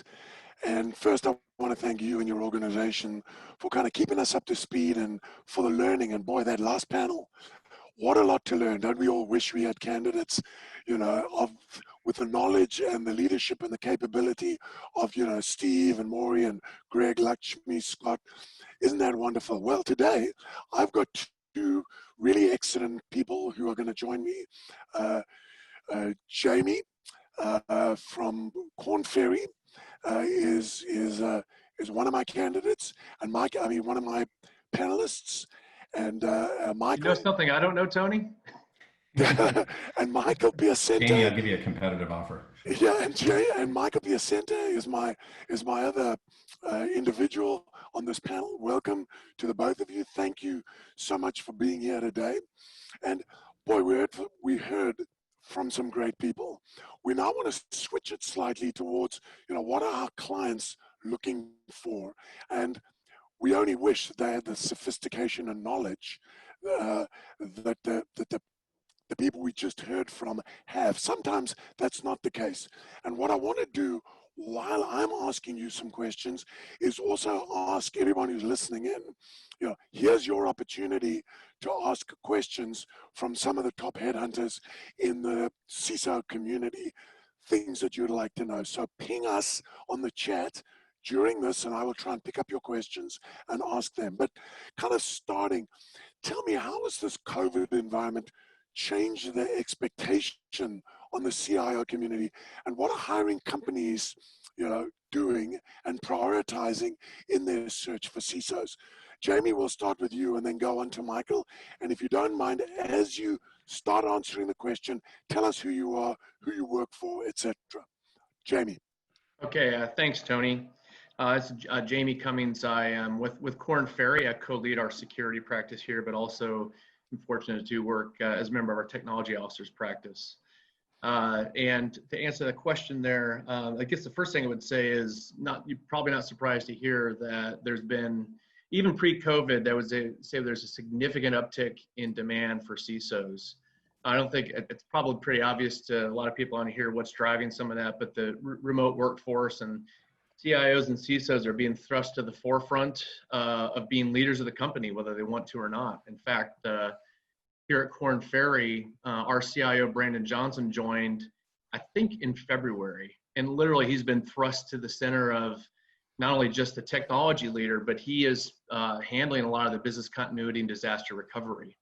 And that gets to, I think, one of the things that we're seeing here increasingly, at least in some of this work that we're doing. In some instances, we're actually seeing a convergence of information and physical security requirements in one role. And what's driving that is not just the technical piece, but this overall, once again, the business continuity, disaster recovery, and how organizations can better handle that.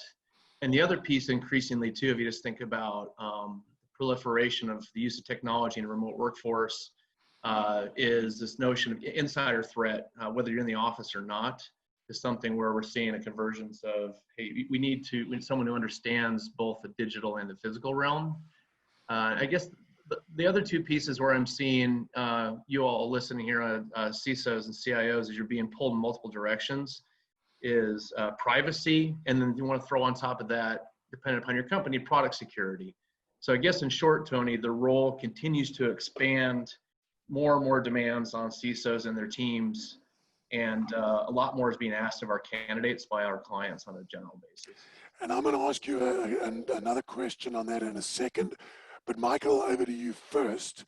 Why don't you respond to that and give us your perspectives? Yeah.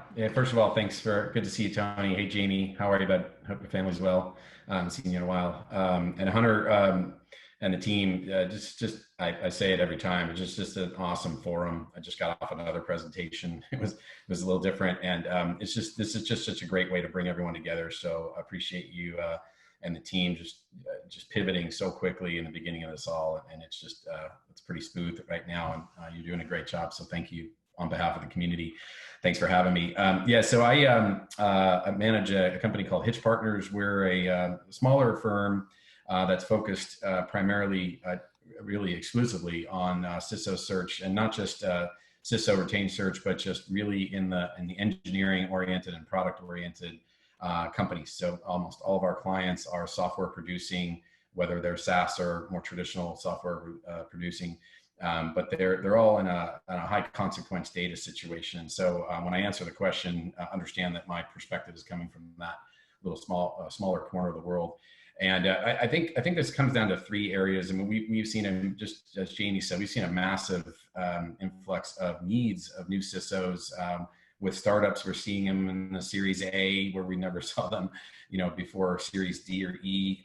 And in the enterprise, we're seeing kind of a retooling of the need, moving away from more of an InfoSec traditional model to more of an engineering and product-oriented CISO, so more of a technical CISO, but not forgetting the other pieces too. So it makes for an interesting search dilemma. But I'd say the three things we're seeing in all of our searches and all of our conversations are one, a much more heavier and consistent and intense effort around board level communication, executive level communication, where CISOs, at least for the time being, we are seeing them have a proverbial seat at the table around corporate preparedness and sustainability. And like Jamey said, we're starting to see questions on the physical side and the IT side that are merging under the CISO's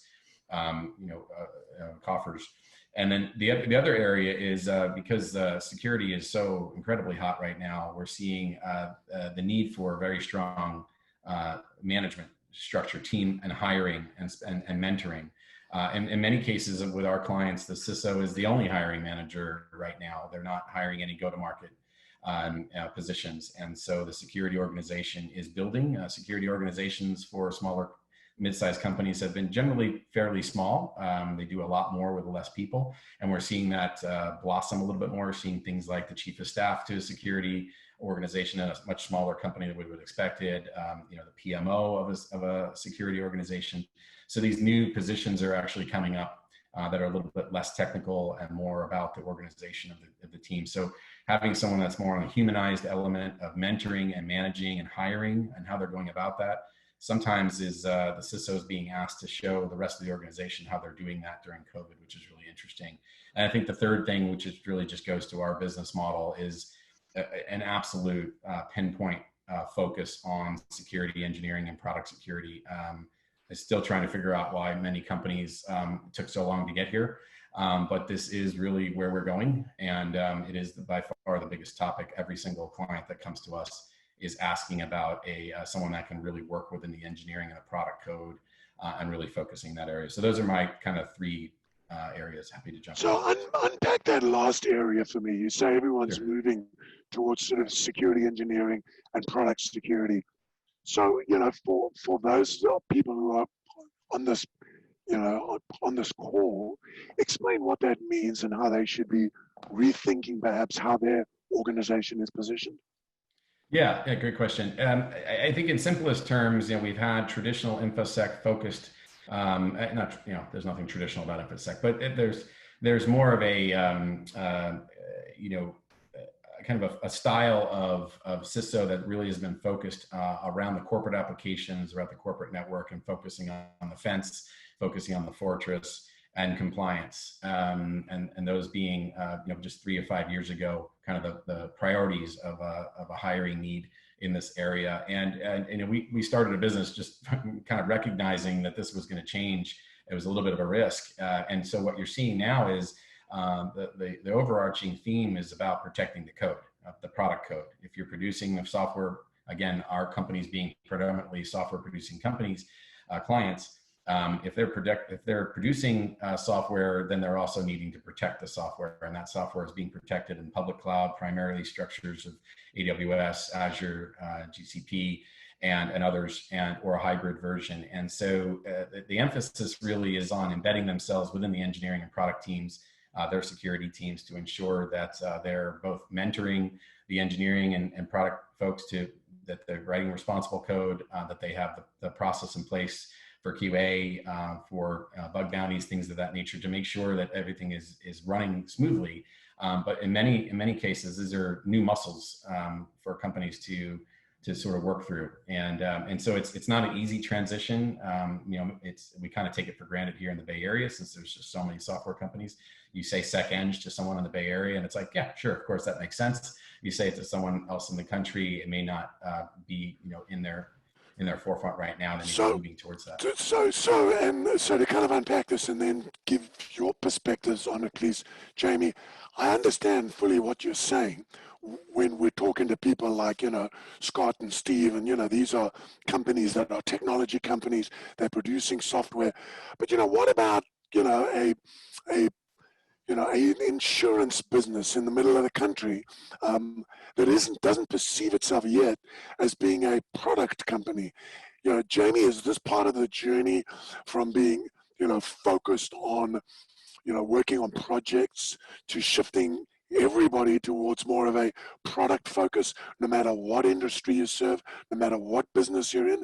Do you see this as a broad trend, and is this now impacting all the CISOs, you know, in every kind of business, or is this kind of a Bay Area phenomenon? I'd say it's not strictly Bay Area. We have one, it's not a confidential search, works for a large company that makes aircraft engines. So as you might imagine, the last thing you want someone who can take over the controls of an aircraft or aircraft engines, right? So, you know, are they an industrial company or a technology company? One might argue both, but they're not what you consider traditional Bay Area software company, but product security is massive there. Think about OEMs on automobiles and autonomous vehicles. That's a massive concern. Interestingly, of all things, I recently spoke with someone who had previously been in the CISO at a consumer products company that makes things like toothpaste. And oh, by the way, they're making a much more highly engineered and automated toothbrush. And so even though it may be a long shot that someone would care that much to try to access your toothbrush, that was another consideration. And they, you know, the problem there is, the challenge is don't over-engineer it. But the short answer is it's not isolated just to technology companies. There are organizations where we're starting to see it creep into the scope of responsibilities for a CISO, where you might you wouldn't have expected it maybe a couple of years ago. And to keep kind of going down this theme, so, you know, give us an example of how the role is evolving, not only in terms of what we've seen kind of technically, what we've just discussed, but I'd like to understand kind of reporting lines, and then, you know, leadership capability. And I'd love to then ask you questions around how are you evaluating a CISO's leadership capability, you know, after you've evaluated their technical capability. So Jamey, why don't you start with that? So how's the role evolving? What are you looking for? And then, you know, my favorite question to both of you is going to be, how have the questions changed since COVID? What are you asking differently? And what are you looking for that's different in a CISO, you know, during this environment? I'll try to make this quick. You know, it's continuing expansion of responsibilities, especially if you're dealing with GDPR, which most companies have to nowadays. Privacy, you're dealing with a wider range of stakeholders, product security, throw in physical security, business continuity. Reporting structure, I think we're seeing increasingly some organizations are having it not report into the CIO, whether it's general counsel, chief operating officer. I think that helps us actually, because it in some ways, it's still important to have a good relationship with the CIO, but not being under technology sends a different signal to the market as to how important you see security. I guess the last thing I would say is that on the technical side, there's a certain level where there's a minimum level of technology understanding that I think most CISOs are going to have. What's going to differentiate really good CISOs and CIOs for that matter is relationship building, influencing, briefing the board. It's really going to be the soft skills, and that's where we spend the majority of our time evaluating candidates to differentiate them. Michael, what are your thoughts? Yeah, so I'll be a little bit of a contrarian on this one. The reporting structure, if it does report to the CIO in 2020, you're probably going to hear from us about how we can switch that. I just don't feel that that is the right structure in any organization if they're really putting this position in a place of impact for the entire organization. Most of the positions we're seeing are either directly to CEO, a lot of CTO, head of engineering, which has its own challenges, obviously, but every reporting structure does. But I think the CIO, I'll go a step further and say, if that's reporting to the CIO, and this is not going to be a very popular statement, we're probably not the right firm for you. So, but I will say that when we're looking at how has it changed a bit, that's a great question. I would say that we've adjusted a little bit to talking about different kinds of conflicts that the CISO is going to have to handle. So a lot of the questions that we have in interviewing around, talk about that conflict.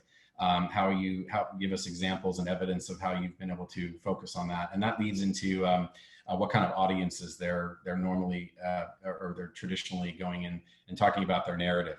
How is the security posture being narrated, and to what audiences, and how often, and how intensely? Because that's changed a lot over COVID in just a few short months.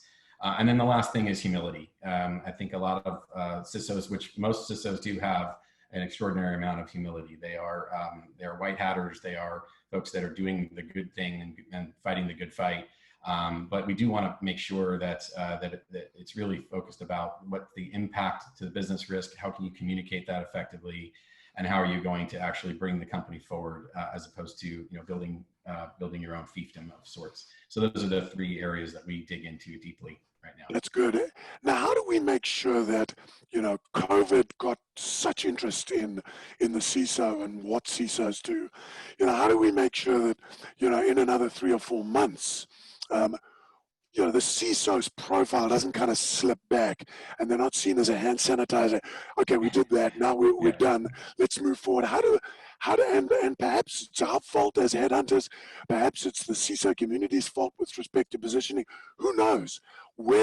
But how do we keep this profile elevated? How do we keep it elevated to the right place in the organization, reporting perhaps to a CISO or a chief risk type of individual? How do we make sure that profile is maintained going forward and it doesn't sort of slip below the surface? Sure. Start, Michael, and then Jamey, you in. Yeah, it's a big concern of mine. Michael. Sure, I'll start. Yeah, it's a big concern of mine. I think I mentioned, we're worried that the CISO might be the hand sanitizer of the executive team. And you need it absolutely right now, and you need a lot of it. But what does it look like when we figure it all out? And I think the answer is somewhere between making sure that the CISO position and the team within that CISO organization has access to mentorship, access to advising, access to the board. That can really teach them. There's naturally going to be gaps with the CISOs. You're throwing them into a situation where they have to learn everything. I mean, we don't even have time to go through the amount of scope creep that's happened with the CISO. Jamey mentioned a few things earlier. There's so many more things. And so I think making sure that they have access to the right executive or even outside mentors, making sure that they have the right sponsorship, that someone's really taking them under their wing. Because in most CISO cases, these are not finished products. These are not, they're still learning. And so I think it's really important to make sure that they have that. The second thing I'll say is to make sure that the CISOs really focus on their personal branding and their personal wins, their team wins. So CISOs I've said this before, that I work with at least 5 or 10 CISOs at a time to really help them with their external branding, or personal branding. Both in the community, but also in your company, and make sure you're celebrating those big wins if you've gotten through a major accomplishment and helped the work from home situation, or helped implement a tool that's really changed the way you look at cloud solutions. You should talk about that. You should be outwardly facing about it. You should make sure that everyone in your organization knows about it. Same thing with the failures too. Don't be shy about those. They're all great learning experiences. So I think those are just a couple ways. Thank you. Jamey, I see Hunter's popped out of the screen, which means you've got like a couple of seconds here. Sorry, Jamey. I agree with Michael. I think the biggest thing one of the things is it's self-serving for us is we're recruiting a lot of CISOs because I think, quite frankly, whether it's a reality or perception, is internally the number 2 is not ready to go. To develop that next level of talent, I'm seeing it occasionally. Recently, there's been some who've been promoted, but there's a lot of musical chairs going on. So I think it's incumbent upon this community to develop that next level of talent so they can step up and get their chance. That would be my last addition to what Michael said. Thank you so much. And thank you, Jamey and Michael, for being on the panel. Hunter, over to you. Tony, awesome job. Really, guys. You guys were awesome. Jamey, Michael, always great to see you. Thank you so much for your support and engagement. Thank you, Hunter. Take care. We'll see you soon. Next up, we have Ellen Asundra, VP of Global Systems Engineering at Forescout, measuring the risk in 2020, the Enterprise of Things Security Report. Ellen, welcome to the program. Thanks, Hunter. Great to see you. Thanks. Hey, you have a big job. I do. I have a very large global team, and it's fun. It's a great team. They love solving problems. They're very passionate about the product and our customers. So I'm very fortunate I get to run this team. All in, how many engineers?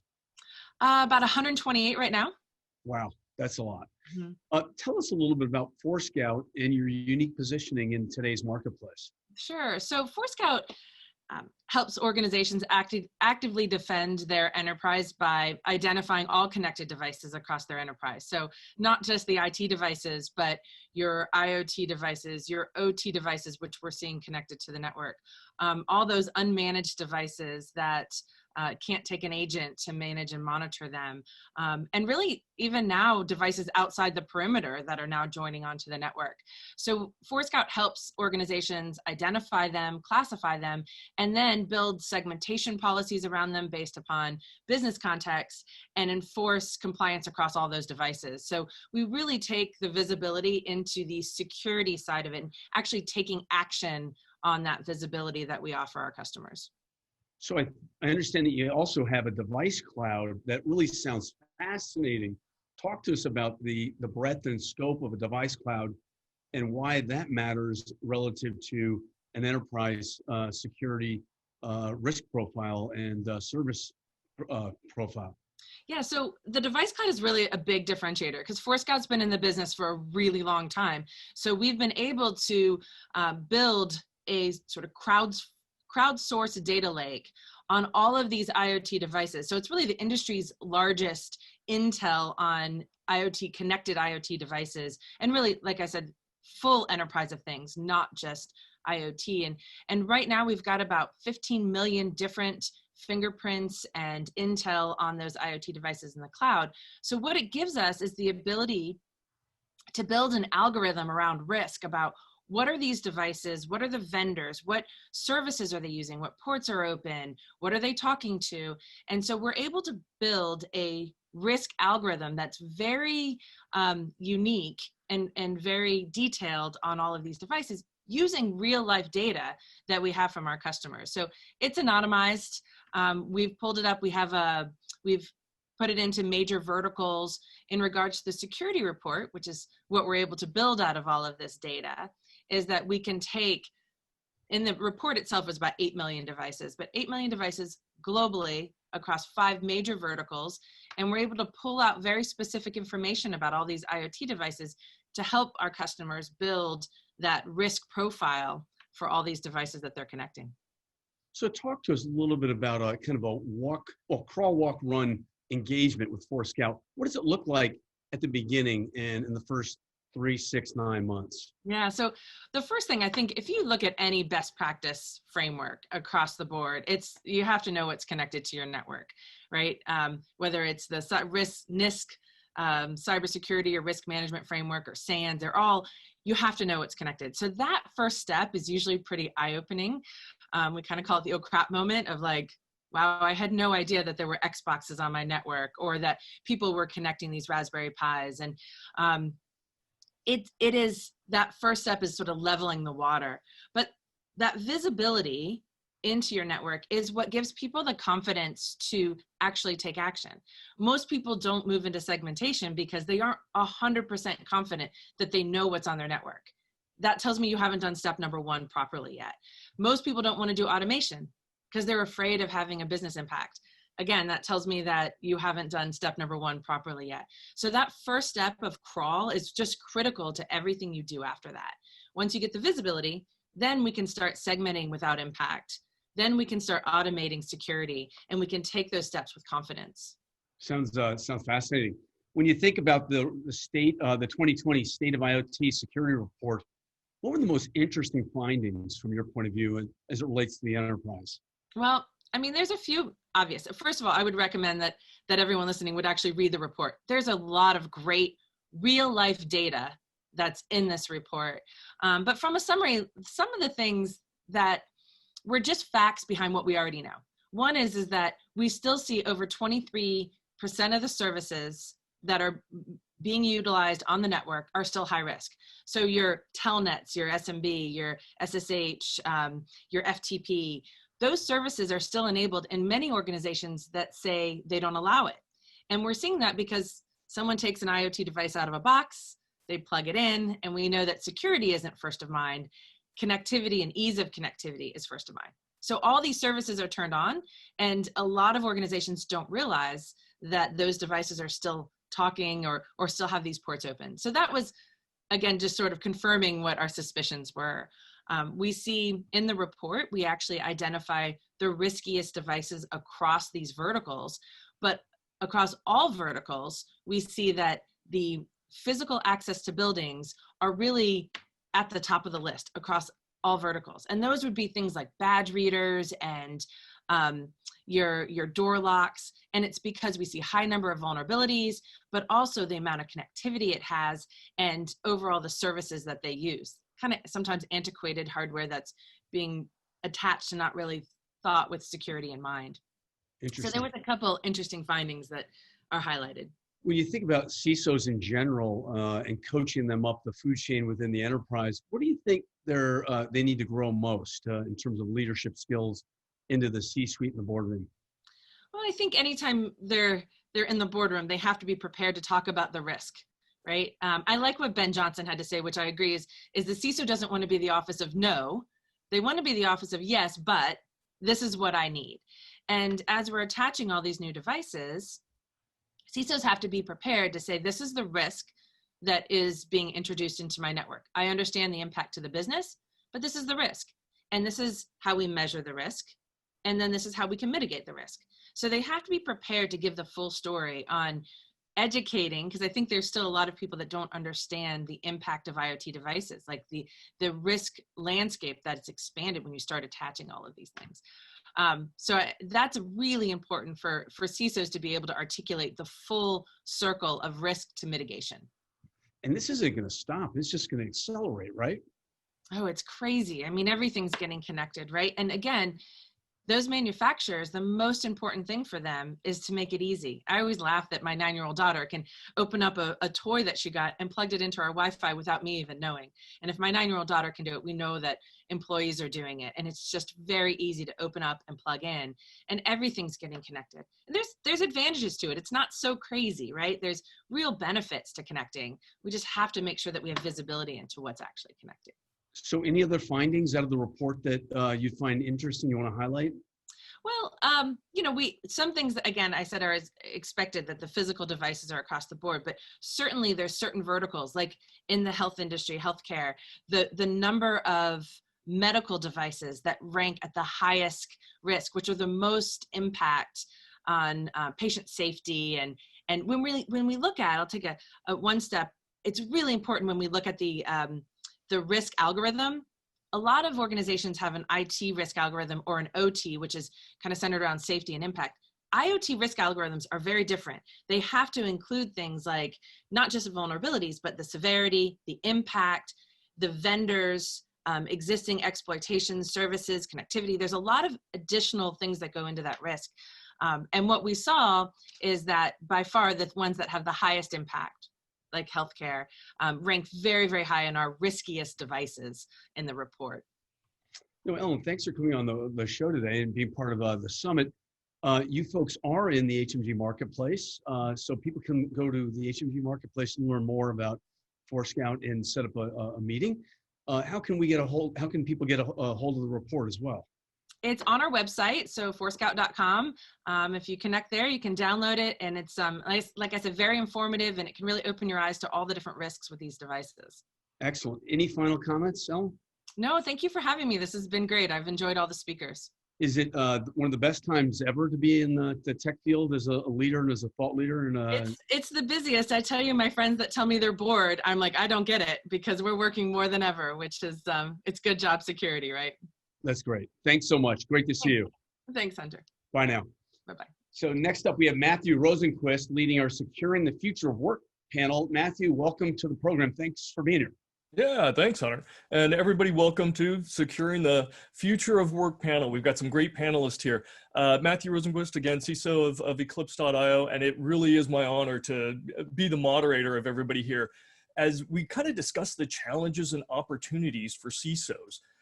CISO job has never been easy, but with all these new changes, it's going up exponentially. Challenges across the board, right? And you know, as Ellen was talking about, the world has changed. It's yes, COVID, but it's also all these new devices, tremendous amounts of data. We've got AI, a billion new users that are joining, right? The world is changing around us, and CISOs, we're facing the new challenges. It's tough, it's ambiguous, and it's rapid fire. So getting some insights there, hugely valuable. And we're seeing employees, not just employees, we're seeing employees and partners and customers and everybody else working remotely now because of COVID and the fears around that. And the perceptions of a defined perimeter, right? Any legacy perceptions have been blown out of the water, dead. Last nail in the coffin. It just doesn't exist anymore. Everybody's had to come to a new reality. So what will be securing the future of work looking like? What has to happen from the infrastructure, the tools, the processes, the behaviors? And our panel today is going to be discussing that. So we've got Rahul Kashyap. He's the president and CEO of Awake Security. We've got Lamont Orange, who is the CISO of Netscope. And we've got Laura Whitt-Winyard, Global CISO of DLL Group. So welcome all. This panel of experts will share their advice on how CISOs can drive success in that new future, right? We're going to be talking about the challenges. We're going to be talking about valuable steps that CISOs should be taking, right? Or preparing to take. And we'll also turn it around a little bit and get away from some of the fears and the risks. And I'll be asking them about opportunities. So let's jump into it. The first question, and I'm going to have it for each one of you, but Laura, I'm going to start with you to kick it off. Give me, from your perspective, the top 3 CISO challenges that every CISO has to worry about in protecting that new normal. And maybe it's technology, behavioral process. Tell us the pain points. Hi, Matthew. Thanks for having me. I appreciate it today.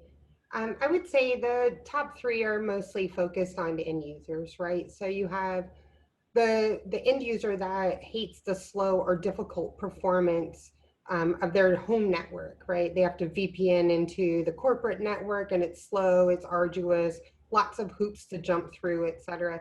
And those remote workers will have a tendency to avoid the inconvenience and find ways around the slowness and the hoops in order to get their work done, whether it's intentionally or innocently, you know, from just, oh, I can't print this from my work laptop, so let me send it to my iPad and print it at my home computer.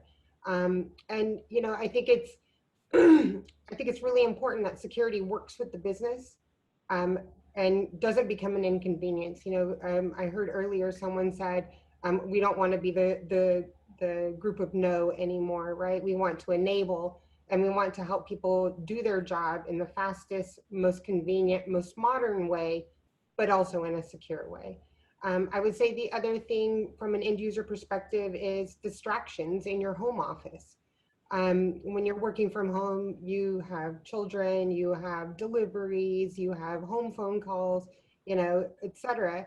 And, you know, even another spouse working from home that can cause distractions, which makes it easier to not notice that phishing email or that CEO fraud email or accidentally exfiltrate confidential information by doing a reply to all by accident.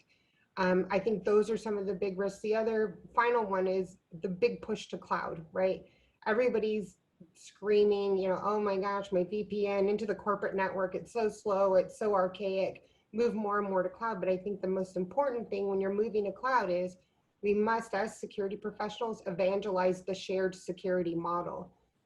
Many companies and many members of the business think, oh, we've moved it to cloud so we don't have to worry about security. The cloud provider provides that security. So I would say those are my top 3.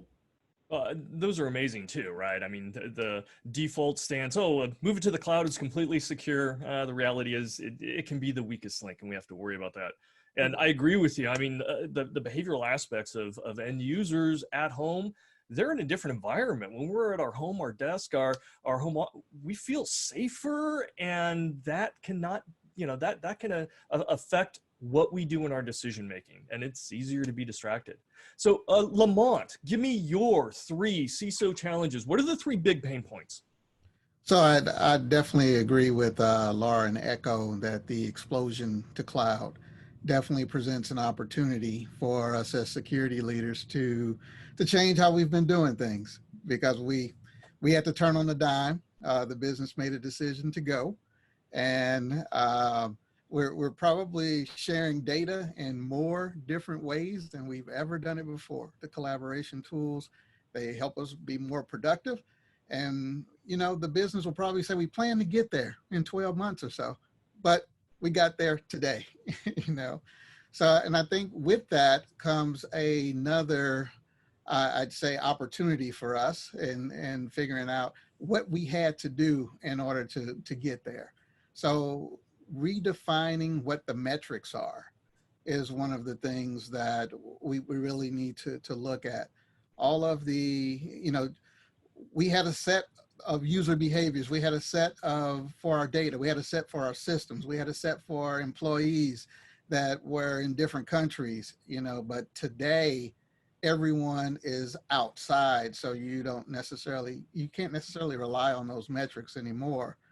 And then I think the way we look at risk, you know, we had our diligence around our third parties and our fourth parties, which we are going to be introduced to more so when we are dealing with more cloud collaboration solutions. Yeah, so it's not just changing the tools and, okay, just deploy VPN. From a CISO's perspective, you have to change the driving indicators that you're using to communicate that story. And now it's some of those practices, hopefully they're reusable in evaluating some of those third and even fourth party. Maybe that blends in more and takes more of a picture as part of that communication, as part of that story to the executives and to the board. I like Absolutely. it very much so. No, absolutely. I think the attack surface expanded. Everybody's home network. I mean, we can ask many of the viewers today, how many of you update your router? Or any other IoT device in your house. When have you upgraded your television or anything else? You know, your stereo's now connected. No, it's a great point. So Rahul, give us your top 3. What should CISOs really be thinking about here? Good morning, everyone. Great to be with you all. Yeah, I completely agree with Laura and Lamont. I mean, what I'm seeing from the industry overall is, I think the number one, I think it was Lakshmi who mentioned this briefly, which is what people are really struggling with is the velocity of decision making, given that people are remote and a lot of people have to overnight literally change a lot of things. So I think velocity of decision making is number 1 on my list. Number 2 would be visibility. Now that everything is suddenly fragmented, you know, as Lamont mentioned, the attack surface has suddenly grown multifold, and now you are looking at parts of the attack surface on which you have no control. For example, users' home networks. How do you deal with that situation? One more thing which I kind of find which people are really struggling with is enforcement. Like, how do you really enforce policies where people are not even working inside your corporate network, right? So if you find something bad, how do you respond to it quickly?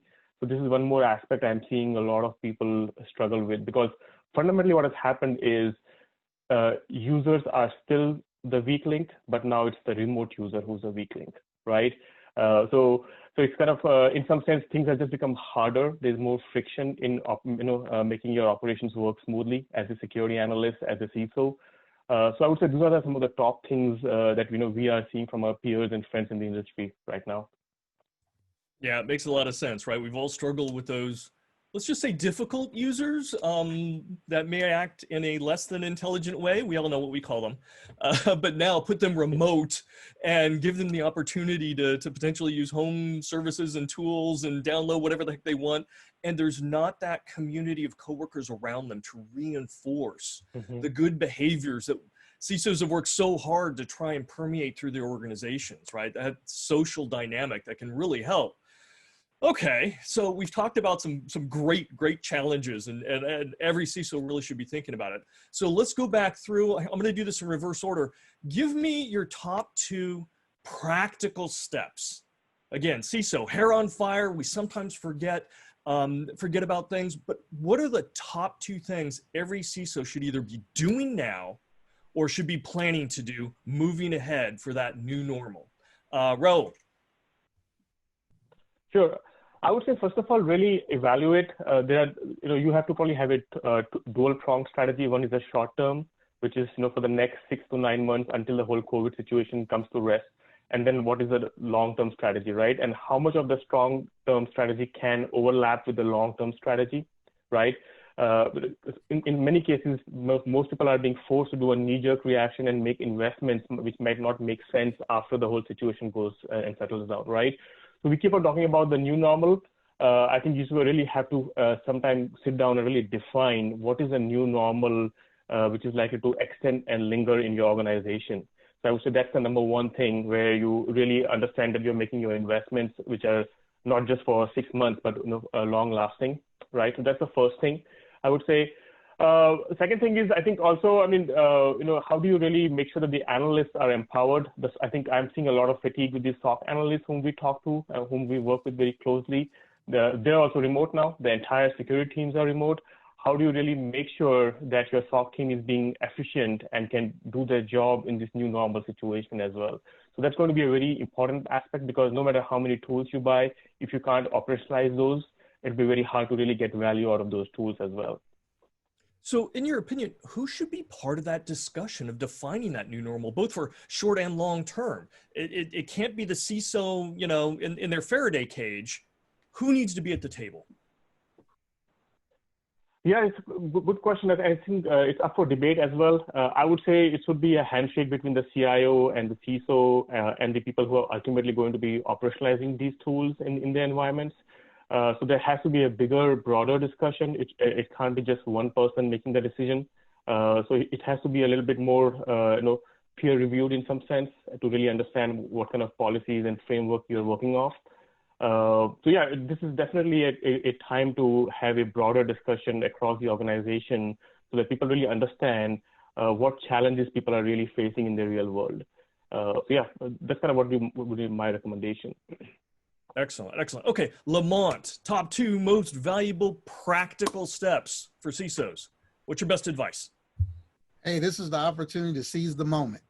We have a chance to do a restart, a reset. We can bring our security strategies that we plan to modernize to get to this cloud infrastructure. We can bring it in right now because of what's happened with the work from home and what's happened with COVID.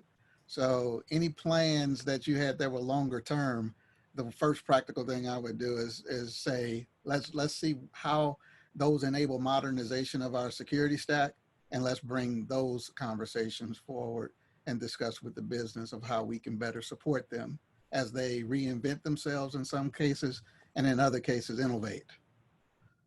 I like it. Reboot the matrix, so as it were. How important is leadership to that idea and concept, do you think? I think leadership is very important to this concept, because we as security leaders should no longer be talking in terms of the technology either. We should talk in terms of the business and what the outcomes are and how we can ensure that we are providing a better posture, that we are doing more for protection. And with this, I think we also have the opportunity to test, and more test. I think one of the other panelists spoke about, doing the red teams and whatnot. I think you should introduce a purple team, because your purple team, with your individuals that are working for you and working for the organization, well, they know where the squishy center may be. So let's talk about how we bring back that visibility into that squishy center, because again, this attack surface has kind of spread. Our insider profiles may change dramatically. So let's test ourselves and build those alerting mechanisms also to combat this expansion of the attack surface.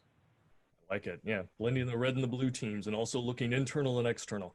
Okay, Laura, your 2 pieces of best advice for CISOs, practical steps. What do you got? So I always say that it always goes back to the end user. You know, they are our biggest risk. I like to, you know, I'm always leery of anyone that says we need to get ahead of security and ahead of the hackers. There is no such thing. What I like to do is I like to liken it to racing and bump drafting, and hoping that through intelligence, through tools, through end user awareness, et cetera, that we can get close enough behind the hackers to knock them off their game, even if just for a little bit, so that we can remediate. So the education for the end user, I would say, is number one, over communicate your rules of engagement, right? With everyone working from home, make it perfectly clear, make it almost to the point of everyone's bored with you saying it. You know, let them know what they're responsible for doing and how they can do it. And if they have issues, to please report it, so that we can work around, you know, network connectivity, VPN issues, et cetera. Don't try to go around it on your own. I would say the other thing is up your game when it comes to phishing awareness. As we know, the entire coronavirus COVID-19 phishing campaigns are through the roof. And, you know, I would recommend moving your simulated phishing campaigns to, you know, either quarterly or bi-monthly, and really publish your results. You know, doing phishing awareness campaigns where you don't let your entire company know the results, it's kind of defeats the purpose. No one really knows, are we getting better or not? The only people that know are the board and the security team. So publish your results, make sure everyone knows, gamify it if you have to. And then that way, you know, you can, in essence, like, get everyone really excited about it and competing to see, oh, did you get caught? No, I didn't get caught. We do this a lot at my company. And then, as always, you know, I advise everyone, if you delete phishing, it helps you. If you report it, it helps everyone. Excellent. It's really around that, making the employee base security savvy and engaged. And you know, that just ups the game, because you have to have the technology and the behavioral and the everything working together. No, I love it. Okay. We've only got a minute or so left. So rapid fire, even though we've got lots of risks, there's always a silver lining, right? There can't be risk without opportunity. What is the one opportunity that you think current CISOs are just not seeing? And Lamont, you had mentioned, you know, resetting the matrix, right? It's an opportunity here. Let's start with you. Do you think that is that one opportunity that CISOs are just overlooking right now? I really do. I think that is the major opportunity. This is the time to really build a security posture for the future if you haven't had the opportunity to do so. So focus there. Right. Laura, what's that one opportunity you think people are missing, CISOs? I think if you've ever been trying to get budget and buy-in for zero trust and data-centric security, now's the time.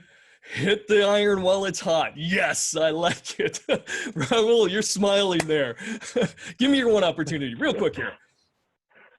Yeah, I agree with Lamont, actually. This is a good one. I mean, really, this is an opportunity in some sense for CISOs to really implement some best practices and really where the industry is headed. And the focus is on them, the onus is on them. So this is a great opportunity to execute on, something to really, I would say, you know, this is a moment of cherishing, you know, you implemented something in a moment of crisis. So this can really go a long ways as well. So this is the time for the CISO to shine as well. Oh, absolutely. This is our moment, CISOs. Take advantage of it. Okay, thank you all for this wonderful panel. I appreciate your insights. I think everybody does. Hunter, back to you. Excellent, Matthew. Wow, great job. You guys were awesome. Lamont, great to see you. Rahul, thank you so much. Really, really appreciate it. Laura, great job.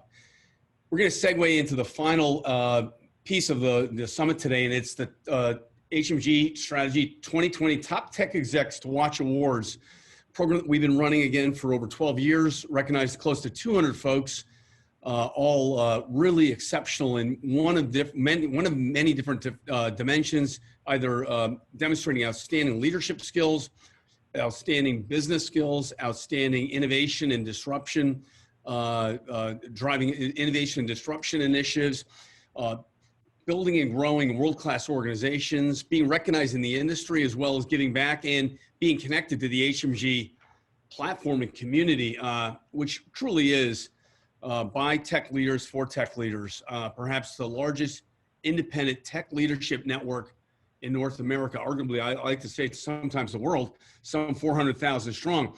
So first up, Nick Prada. I've known Nick now over a decade. Nick was formerly at GE, and we heard from him earlier today as the CDO and information officer for Harman International. Nick is being recognized for leading with a strategic vision, working with his team to execute and adopt digital solutions that have driven business transformation and profitable growth for Harman. Nick oversees the optimization of Harman's technology capabilities, infrastructure, digital architecture, IT services, and cybersecurity practices. That's a big job, a tall order in any organization, Harman being a global organization and a top tier company. Nick, congratulations and thanks so much for being part of the HMG network and being here today. Thank you, Hunter, and appreciate the recognition, and certainly proud to accept on behalf of Harman and our tremendous digital organization. We've got such a terrific team that really brings a tremendous amount of energy to me, and I couldn't be more proud of them, the work that they do every day to drive teamwork, innovation, diversity, inclusion, all of the things that are important to Harman's values and vision. But I really appreciate the recognition, and I accept on behalf of what is just an exceptional company and an exceptional digital leadership team. And if you wouldn't mind, I just want to share a quick snapshot of the team. Here's my terrific leadership team who just does an outstanding job every day. Just want to say thank you to them for everything they do every day, and certainly the way that they do it. Hey, Nick, that's great. Is that a global stand-up? Are they all over the world? Where are they situated now?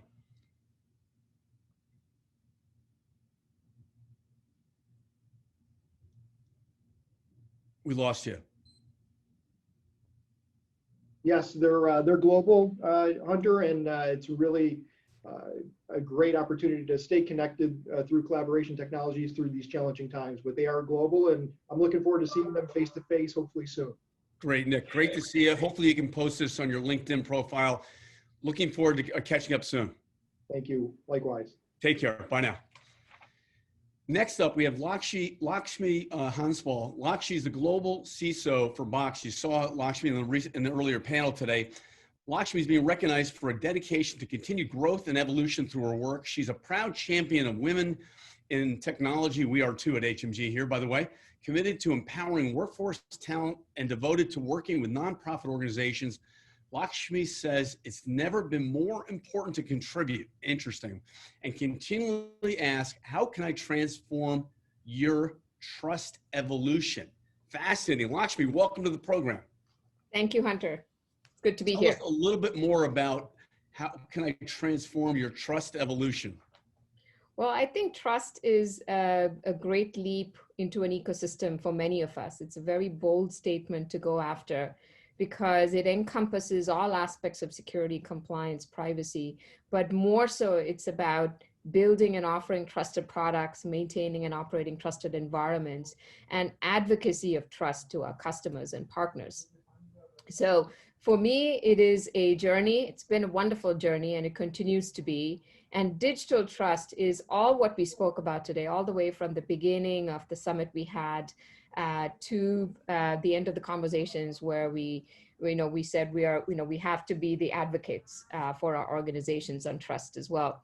And just empowering anybody that is interested in the topic, but everybody in our organization to be champions of trust is more important than ever before. Lakshmi, you always blow me away. You're so strategic, so thoughtful, and so articulate, and a visionary, a true visionary in our industry. Thanks for being here today. Thanks for accepting the recognition. Hopefully you can post it on LinkedIn, and looking forward to our next engagement. Thank you, Hunter. Appreciate it on behalf of Box and the great teams that stand behind this award. Appreciate the recognition. Excellent. Take care. Next up, Vijaya Kaza. She's the CISO at Airbnb. Vijaya is being recognized for strong and driven commitment to raising the bar in IT and security. From 17 years with Cisco to executive roles at FireEye and Lookout, to her work heading up engineering and data science for trust and safety at Airbnb. Vijaya has exhibited a strong passion and dedication to her dream field. Wow, that's strong. Dream field, I love it. Takes pride in leaving a legacy for other women in technology. Thank you so much, Hunter. Thank you for having me. Great to see you. And boy, you are in a challenging scenario because the whole world of hospitality and travel got turned upside down. I'm sure it challenged your leadership skills.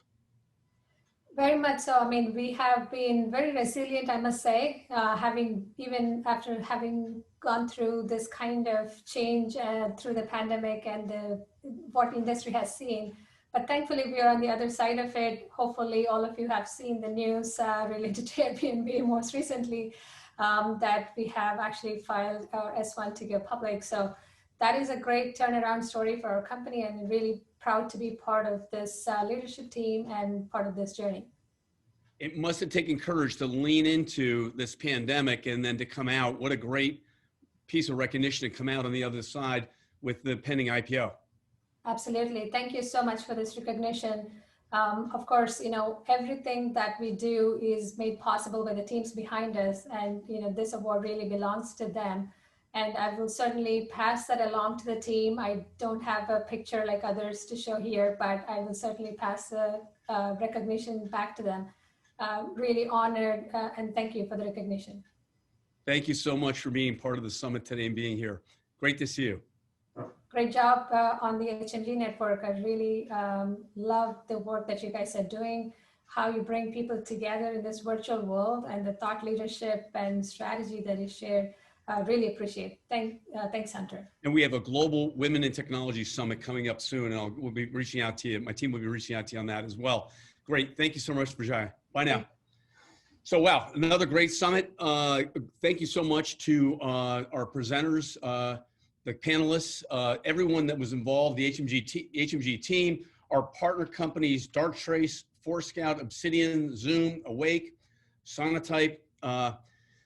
Most of those folks are in the HMG Marketplace. Please go to the Marketplace, learn more, and request a meeting to support the HMG network. Typically, it's not a meeting with a salesperson. It's a senior level meeting with a strategic advisor that you might really learn something interesting about the company or our industry at the same time, and certainly would be an amazing way to do a little networking as well, all with just a point and a click. So looking forward to seeing you again soon. We'll be reaching out to you regarding other CIO summits, both in the Valley. In fact, we have another CIO summit in the Valley Thursday of this week, as well into the future. And if you're interested in speaking at another HMG summit, don't hesitate to reach out to me, hunterm@hmgstrategy.com or via LinkedIn. Again, thank you so much. Be safe, and we'll see you again soon.